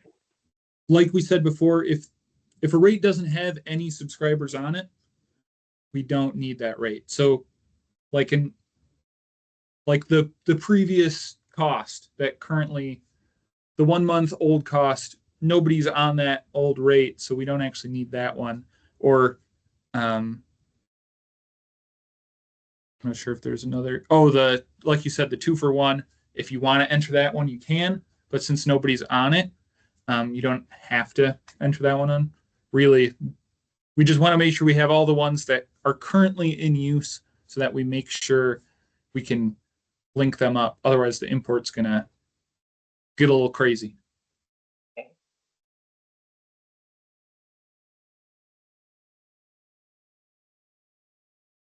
Well, like I said, I can put this in. That way we're not taking up time right now. That sounds good to me. And we can always schedule, whether it's next week, same time when we meet, or another time in the future. We can schedule a time where we go through it together to make sure everything looks good, so that we're both confident everything's going to go off without a hitch. Before we do that too, I'll talk to the development team to make sure our little R, big R route is what they're going to need, because I want to make sure that they can do their job too, since this is a little bit different than what we've done in the past. Okay. Okay, right. then I think we shouldn't mark off rate cards as done yet, but I think we can move on for now, since we know what we got to do. Discounts. I'm not sure if you guys have any active discounts on those rates, or if those rates are the discounts. I know I saw the 10% discount on Easy Pay. The ACH, if they sign up for an ACH with a 10% discount for the 1 month, yes, those are discounted. That is just the rate. Yeah. If it's just the rate, we don't have to set up any discounts. These are in addition to the rate. So if we want to, we're going to be running a Christmas special. I think I mentioned this last week. Yep. I don't know what it's going to be yet, because Amy hasn't told me, but let's just use 25%. We're going to 25% off a 6-month and a 1-year subscription. Now, let's go to the discounts so that we can look at what it's going to look like as we go through this. Perfect. Especially now that we got some rates in there. We can go to discounts, add discount. Then we could name it and put a description on there. Let's just put Christmas. And this name would show up on the order tunnel, so that the customer would see this is the Christmas special. I believe, I can't remember off the top of my head if the description is also shown to the customer or not. I'd have to test that out. I think just the name is shown.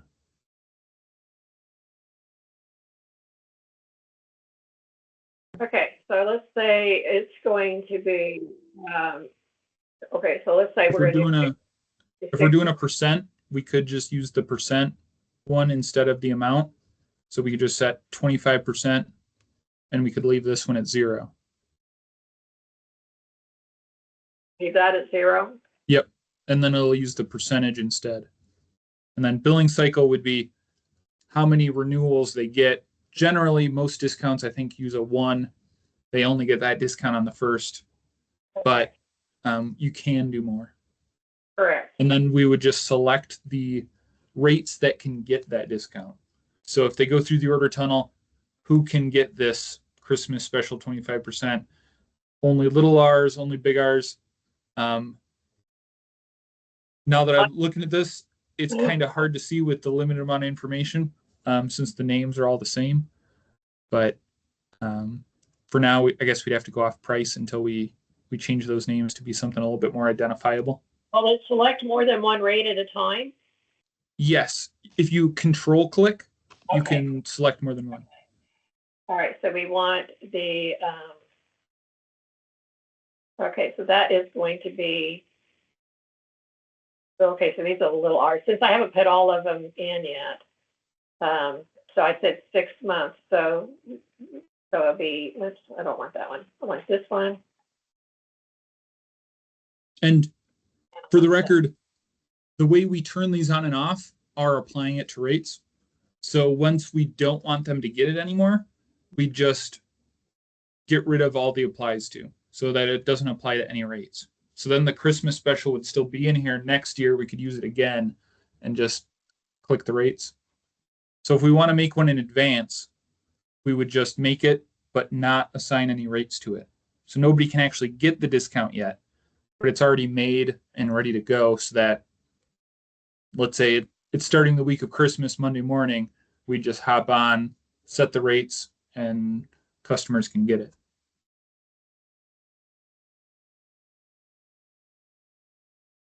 Okay, so so I gotta go back to this. Okay, so I want $70.99, $130.99, and then $52.99, $96.99.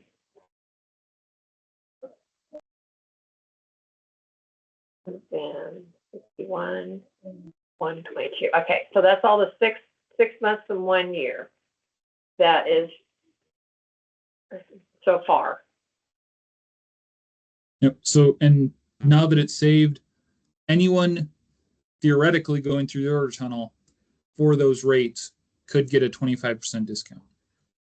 Obviously, nobody's going through the order tunnel yet because we don't have an order tunnel set up, but it goes into effect immediately when you have those rates selected. That's really what I'm trying to bring across. So how do I,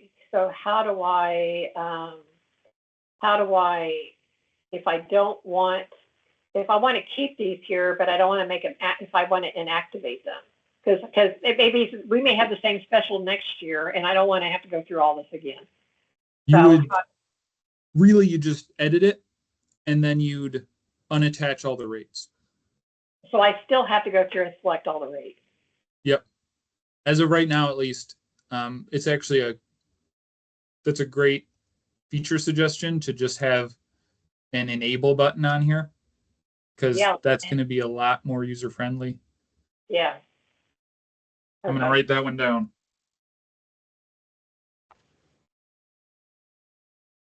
Oh gosh, yes, that would be definitely, because we run specials randomly, but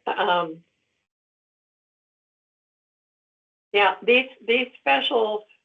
Okay, we have current subscribers. These aren't just for new subscribers. It'd be for everybody, even our current subscriber.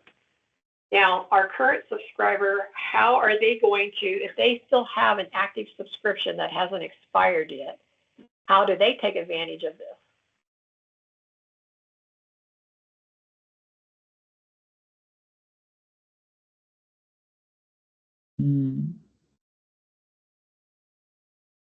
Let me take a look. Typically, discounts are designed for renewals. So if they're an existing customer, they could definitely renew at this rate. But usually, discounts are set up to begin at the start of a subscription, not mid-subscription.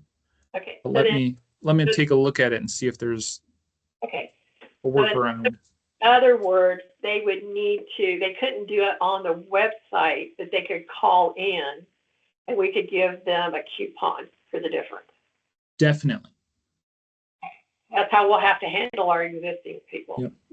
They'll have to. They can't pay online for it, but they can call in or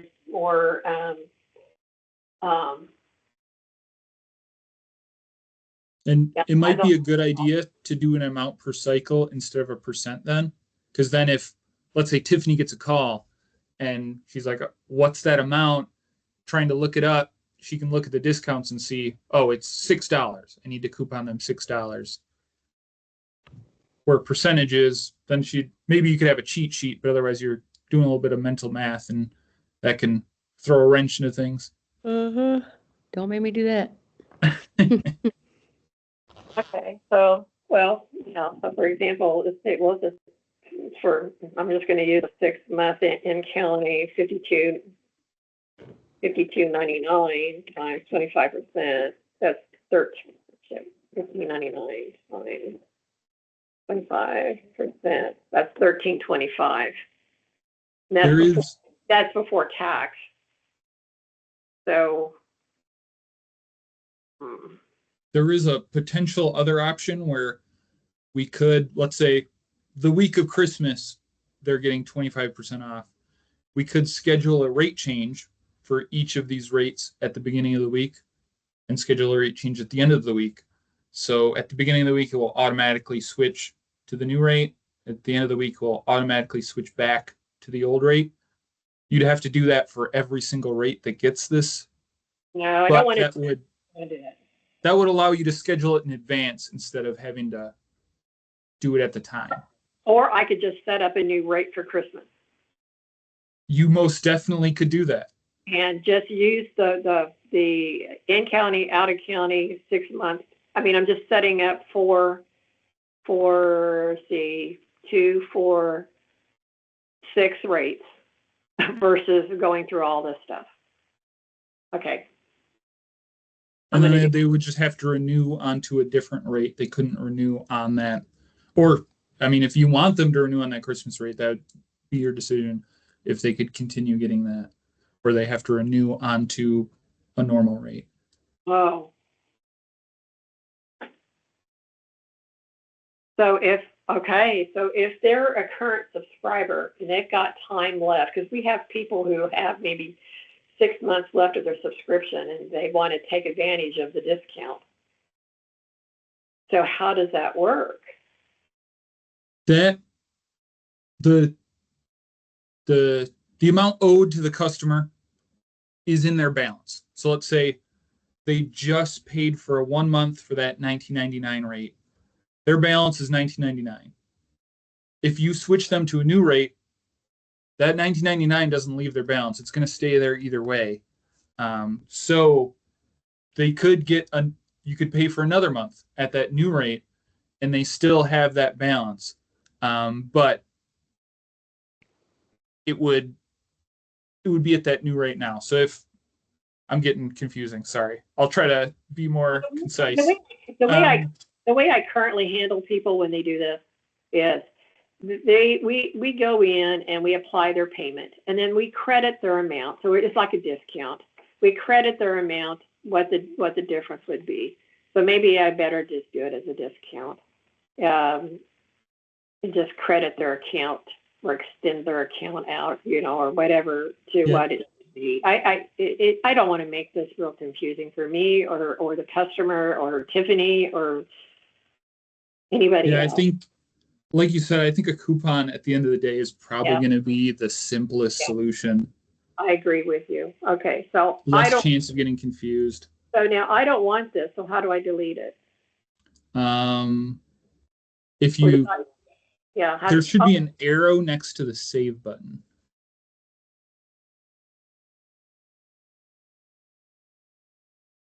Okay. And then yes.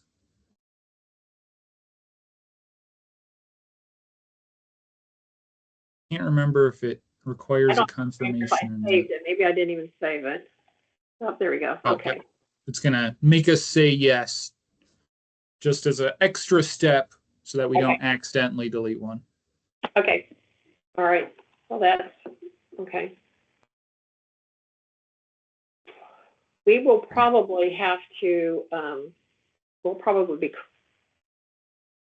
We'll be talking to you about discounts if we decide to do that, because that's something that I'm just not quite sure I follow on. And I mean, this is the type of thing it's great to get user feedback on too. So if there's ways we can improve these discounts so that they're more convenient. They're really getting you what you need. I can't make any promises of when those changes will happen, but that's great information for us to get. And your expertise can guide where discounts go in the future. Right. Can you tell me how long subscriber Anvil's been doing subscriber? We've had publications live on it for about 2 years. 2 years.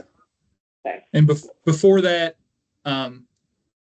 people were still using Foundry. Foundry's been being used for a long time, but they were using an external circulation, like MSSI or Naviga or all those other potential circulation systems that weren't built right into Foundry like Subscriber is. Okay. I was just curious. So I don't remember if I even asked that when we first had our first demo. It is still somewhat young and malleable, so it's growing and new features are coming up left and right. So change is quick, but it gives a somewhat of a benefit of being in the early phases because you can guide that change a little bit to be what benefits the morning sun to a degree. Mm-hmm. Okay. Well, I'll have these rates. I'll have all these rates entered before our next meeting next week. So I'll excellent. What's left on our list down there? Create reasons. I know reasons are pretty self-explanatory. I mean, we're going to be entering reason codes. And then website settings, and we should definitely go through website settings together. There's not a whole lot of them, but they could use some description from me to better understand what they're for. If we go down to settings, yes, and then there's a website settings section.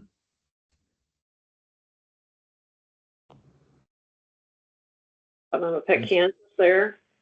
You definitely can. Most of these are for the CMS side, so feel free to fill in all of these you want. But the last 3 tabs are the ones that are going to be focused on or be around circulation.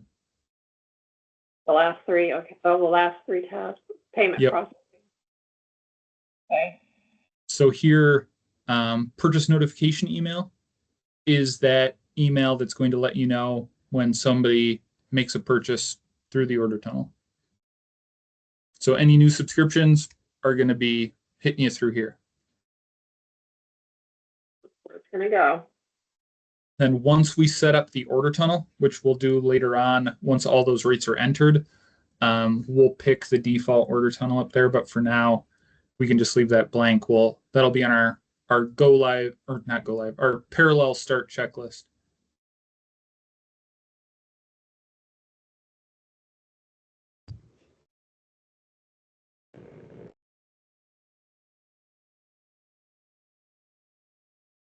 What's the 10 pages expiration date?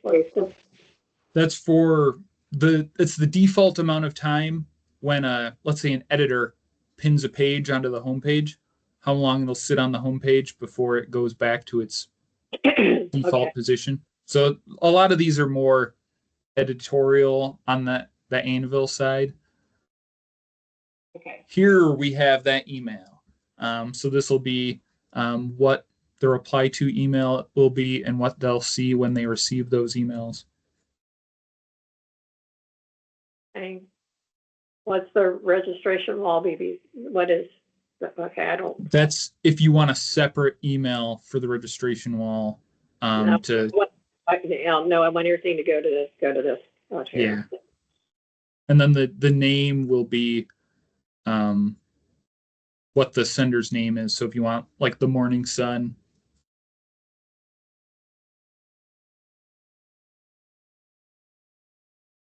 So it's going to say oh, okay. All right. I don't think I have access to that email, so you'll have to give me access to it. You don't need access to the other one. This enable subscriber is just the last step when we start parallel. Once we turn it on, all the wheels start spinning, but we want to leave those wheels in standby until we start parallel, and then it'll start rolling. Okay. I mean, that's all the website settings. They're pretty simple. There's more complicated ones, but again, we'll get into that once we're setting it up as a CMS as well.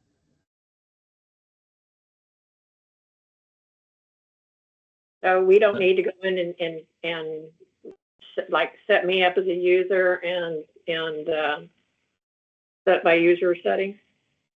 I already have you, Tiffany, Amy, and Dominic all set in there in a group that gives you all subscriber permissions and all single copy permissions. If we want to make it more specific than that, we can. I always set up a default, so we don't have to make it more complicated if we don't need to. But why don't we go look at it, just to click on settings and then click on groups.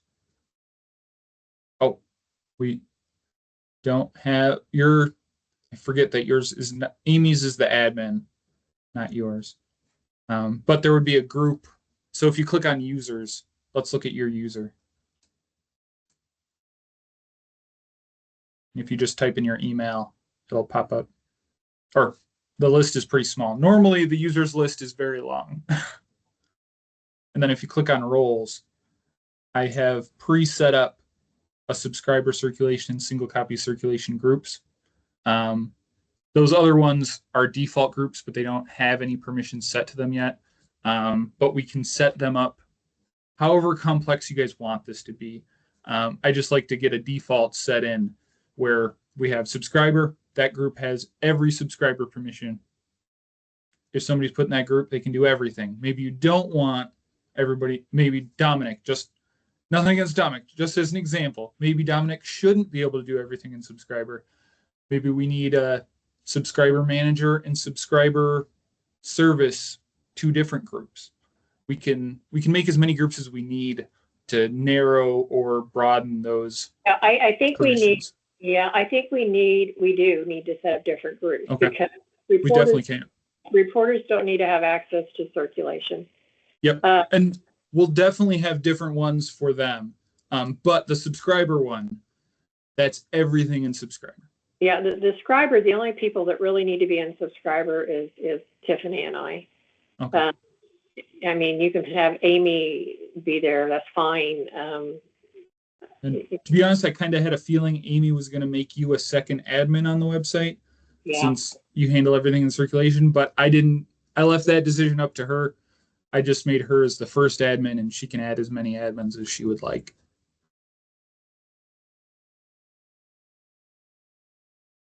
But I figured you and Amy would probably be the admins, and then you guys could determine what permissions we want to change on here. I can definitely help with that process since it's all new to you guys. But we might need to see more what users can do before you can really determine that right now. Okay. Alrighty. Okay, then I think all we got left is all those rates. And then I'll talk to the development team to make sure those rates are going to work for us. Since we want to, maybe they'll even be able to do a test import with the file you gave us already, just to see if it would work. But I'll get back to you on how that goes with them. Okay. So then on our Trello board, we've got defined subscriber permission. Is that what this was right here? Yep. So if we're happy with the roles that we have right now, the everybody on subscriber has one, everybody on single copy has everything. If we're happy with those, we're good to go. Editorial, we'll redo the permissions for reporters and editors once we get to that we don't need to set those up right now. As long as we have the circulation permissions good, I think we can check that one off as completed. But like you said, we can make that more complicated later if we want. We could have a circulation manager and circulation service. This is only for staff people, correct? Not for Correct. our subscribers. That's Yep. that's their subscriber access. That to me, that's misleading because I'm thinking that's our customers, not staff. So Yep. These group roles are only for staff. No customer should be in any of these group roles. So if you go to a customer and you click on roles and they're in the subscriber group, that would be a problem because they can log into the website and handle subscriptions. Only staff should have that. oh, I don't have any accounts in there yet. Let's go. They would be under settings and users. We attach users to those groups. So if you look at my user, I have an admin on user on there. In case anything happens, we have a backup admin. But it doesn't have. Oh, is that under user? Users are in settings. Sorry, because it's not just for subscriber; it's for the whole website. Oh shoot, that's Dominic. Sorry. Oops.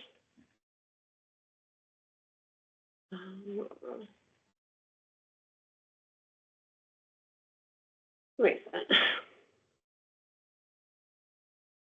Okay, so your role. Okay, so you don't have anybody. You're not on Yep. any. Okay. But since I'm an admin like Amy's is, so that an admin can do anything.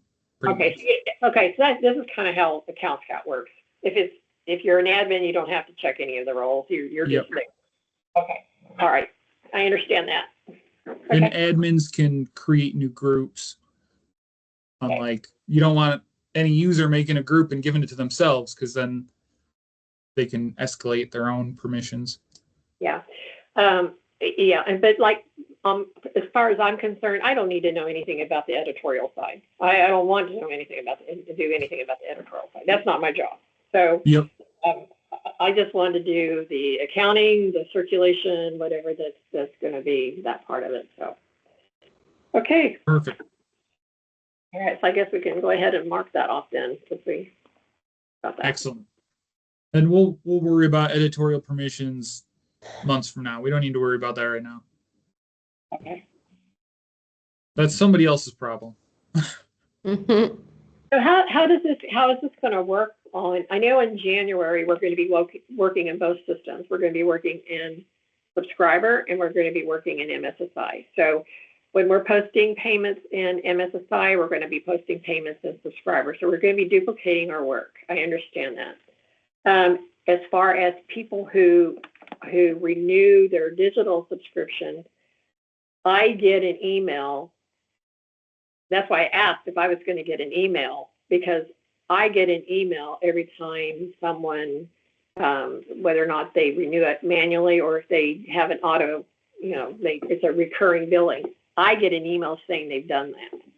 So that's how I know I'm going to be able to match the subscriber side with the Creative Circle side. Typically, we do it in implementations by the payment journal. So typically I suggest most people already do like a daily payment journal. And then we take a look side by side, the subscriber daily payment journal and the MSSI one, and they should match. If they don't match, there was a payment missing somewhere. Right. Yeah. Or that could be weekly. It doesn't necessarily have to be daily. I guess my question is, when we go live, I guess then that's basically, people are going to be able to log on to the website. They're going to be able to read the e-edition and blah, blah, blah, blah, blah, whatever they're going to be doing. Correct? Yep. Once we go live,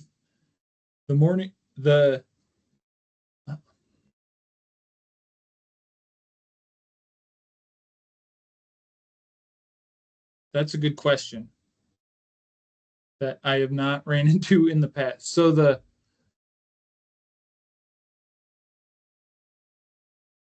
until we move websites, I suppose the digital subscriptions kind of have to exist in Creative Circle because that's how your website works. Right, and I know that. That's what I'm saying. Yep.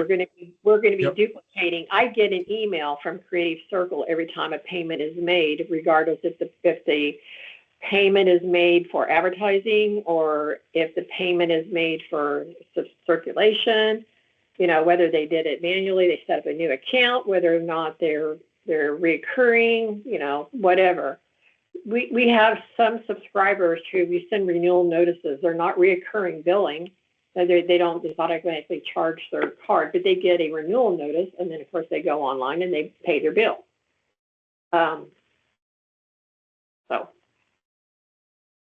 Yeah, well, I'll definitely talk to the team after this to talk to them about the best way to handle that, because we definitely need those Creative Circle subscriptions up to date until we switch websites, because otherwise those digital only customers are not going to have access to the website if their subscription lives in subscriber and can't migrate to Creative Circle.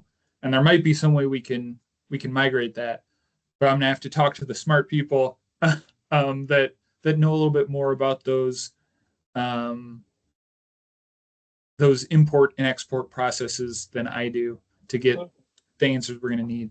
As I gave you a list of all our subscribers on the digital side, when I generated that list in Creative Circle, that is going to give you every account we have, whether it's active, inactive, whether it is a print and digital person, because it's going to have the external ID number is their MSSI number, and whether or not they're an active digital. So I guess what I will do is the end of January, regenerate that list. I guess that's when, if we're going to go live February 1st. February 1st is going to be on a Sunday.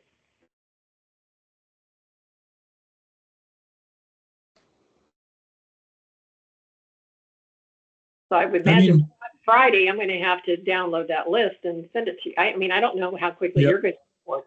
When are you importing? Typically, we import whenever the publication completes month end. So once everything's official for that month, once all the revenue is locked in, that's when we want to do the import with the current subscription balances before we start entering any more payments, so that it matches perfectly. But at the go live, at that time, they should already be matching because we were doing parallel payments the entire time. So we should see that month-end report and subscriber, month-end report and MSSI, and the unearned revenue is the same. The earned revenue is the same, unless every system works slightly different, so they might not be exactly down to the penny identical.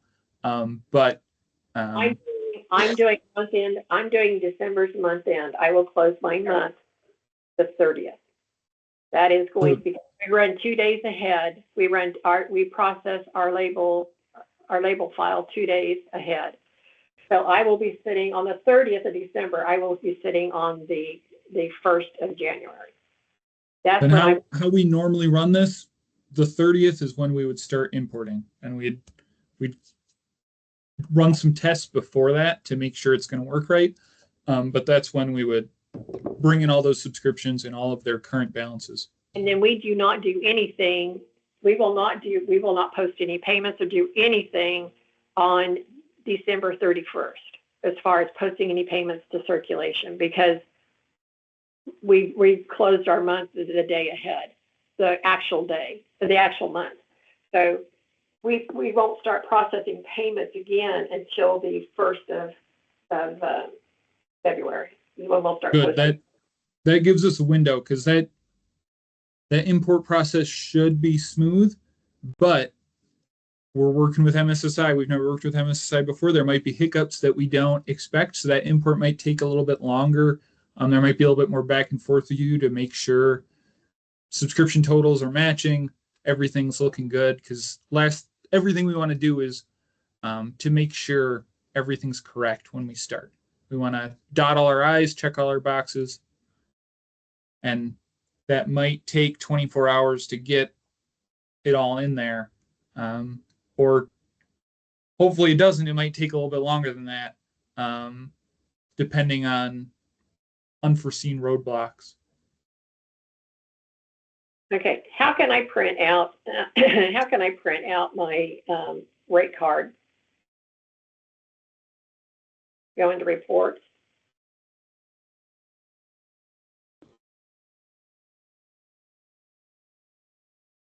I don't think we have a printout of all the rate card details. That's just not something anyone's asked before, to be honest. What we can do is if you go to subscriber and reports, if you go to the flex report, there's a report that shows all of the rates. Yeah, on this page, if you click on flex report. Sorry. The page you're already on. If you click back to the options, yeah. And then there's flex report. This report can do a couple different things, but click on the query and click subscriptions by rate card and click apply filters. This is going to give us a list of, I suppose it doesn't have anything because there's no subscriptions on them yet. Typically, this would give us a list of every rate and how many subscribers are on it. But since we don't have any subscribers on the rates yet, this is the first time I've seen it without any information on it because it doesn't have those subscribers on it yet. All our exports for rates are really based around the subscriptions that are on those rates. So it's either a list of all subscriptions by their rate card, or it's a list of all the subscriptions by the amount of customers on them. So they're kind of tied to the customers at the moment. I think what you're doing right now is really the only way to currently just print out our list of rates. Okay. Right. I'm just trying to make sure I got everything, all the rates. I want to make sure I got all the rates in there. I mean, I can tell by the pricing what it is, but it's, and I know what little r, big R means, but it's I'm going to be putting in a lot more rates. I just want to make sure I got everybody in there. Definitely. I think that's a great idea because like you said, you guys have a lot of different rates. Right. Right. And then once they're all imported, then we can rename the name to where it will be what it is. And we might even be able to do that now, but I got to talk to them first. I think they're going to need that little r, big R, but I'm not sure if they need anything else. How soon will you know? I'll talk to them right after this, but they might have to run some tests to know for sure. So I can't entirely say, but I'll talk to them right after this. So hopefully I'll know soon. Okay. Well, I thought with that process, it can be kind of. I just hang on and wait until, and that way I'm not duplicating what I need to do. So, okay. It's just hard to say because this is going to be new for them because they haven't imported from MSSI before. If we were imported from Naviga in the past, if I asked them a question about that, they'd probably know right away and be able to let us know. But they might have to test it first with that MSSI export before they can know for sure. Well, I didn't know if that file that I had sent you, if they were able to do that already. I think what they're going to have to do is we're going to have to, I'm not sure if we'll need all the rates in or if just the ones we have in right now, we can do a test run with the big R's, little R's and see if all the little R's get in correctly. And if they do, then this will work. If they don't, we might have to tweak it and change something to help them get those customers where they need to go. But what that is, I'm just not sure until I talk to them. Okay, alrighty. Okay. When? I think Tiffany is out, so it's just you and me and I I was just listening to you because I can't. Yeah. Oh, I thought you were out of the room. Yeah, I know. I'm listening.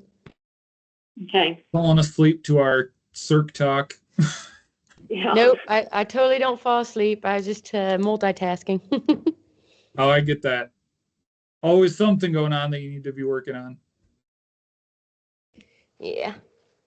Okay, then unless you guys have anything else for me today, next week is going to be all the accounting stuff. So that'll be another week like the previous one where we're going to be going over all those different tools and really getting deep into all the questions you might have and how those are going to work for you. Unlike this week where really we were getting things set up. So feel free to come with questions next time. All righty. I'm sure we'll have some. Excellent. All right. Thanks, Mason.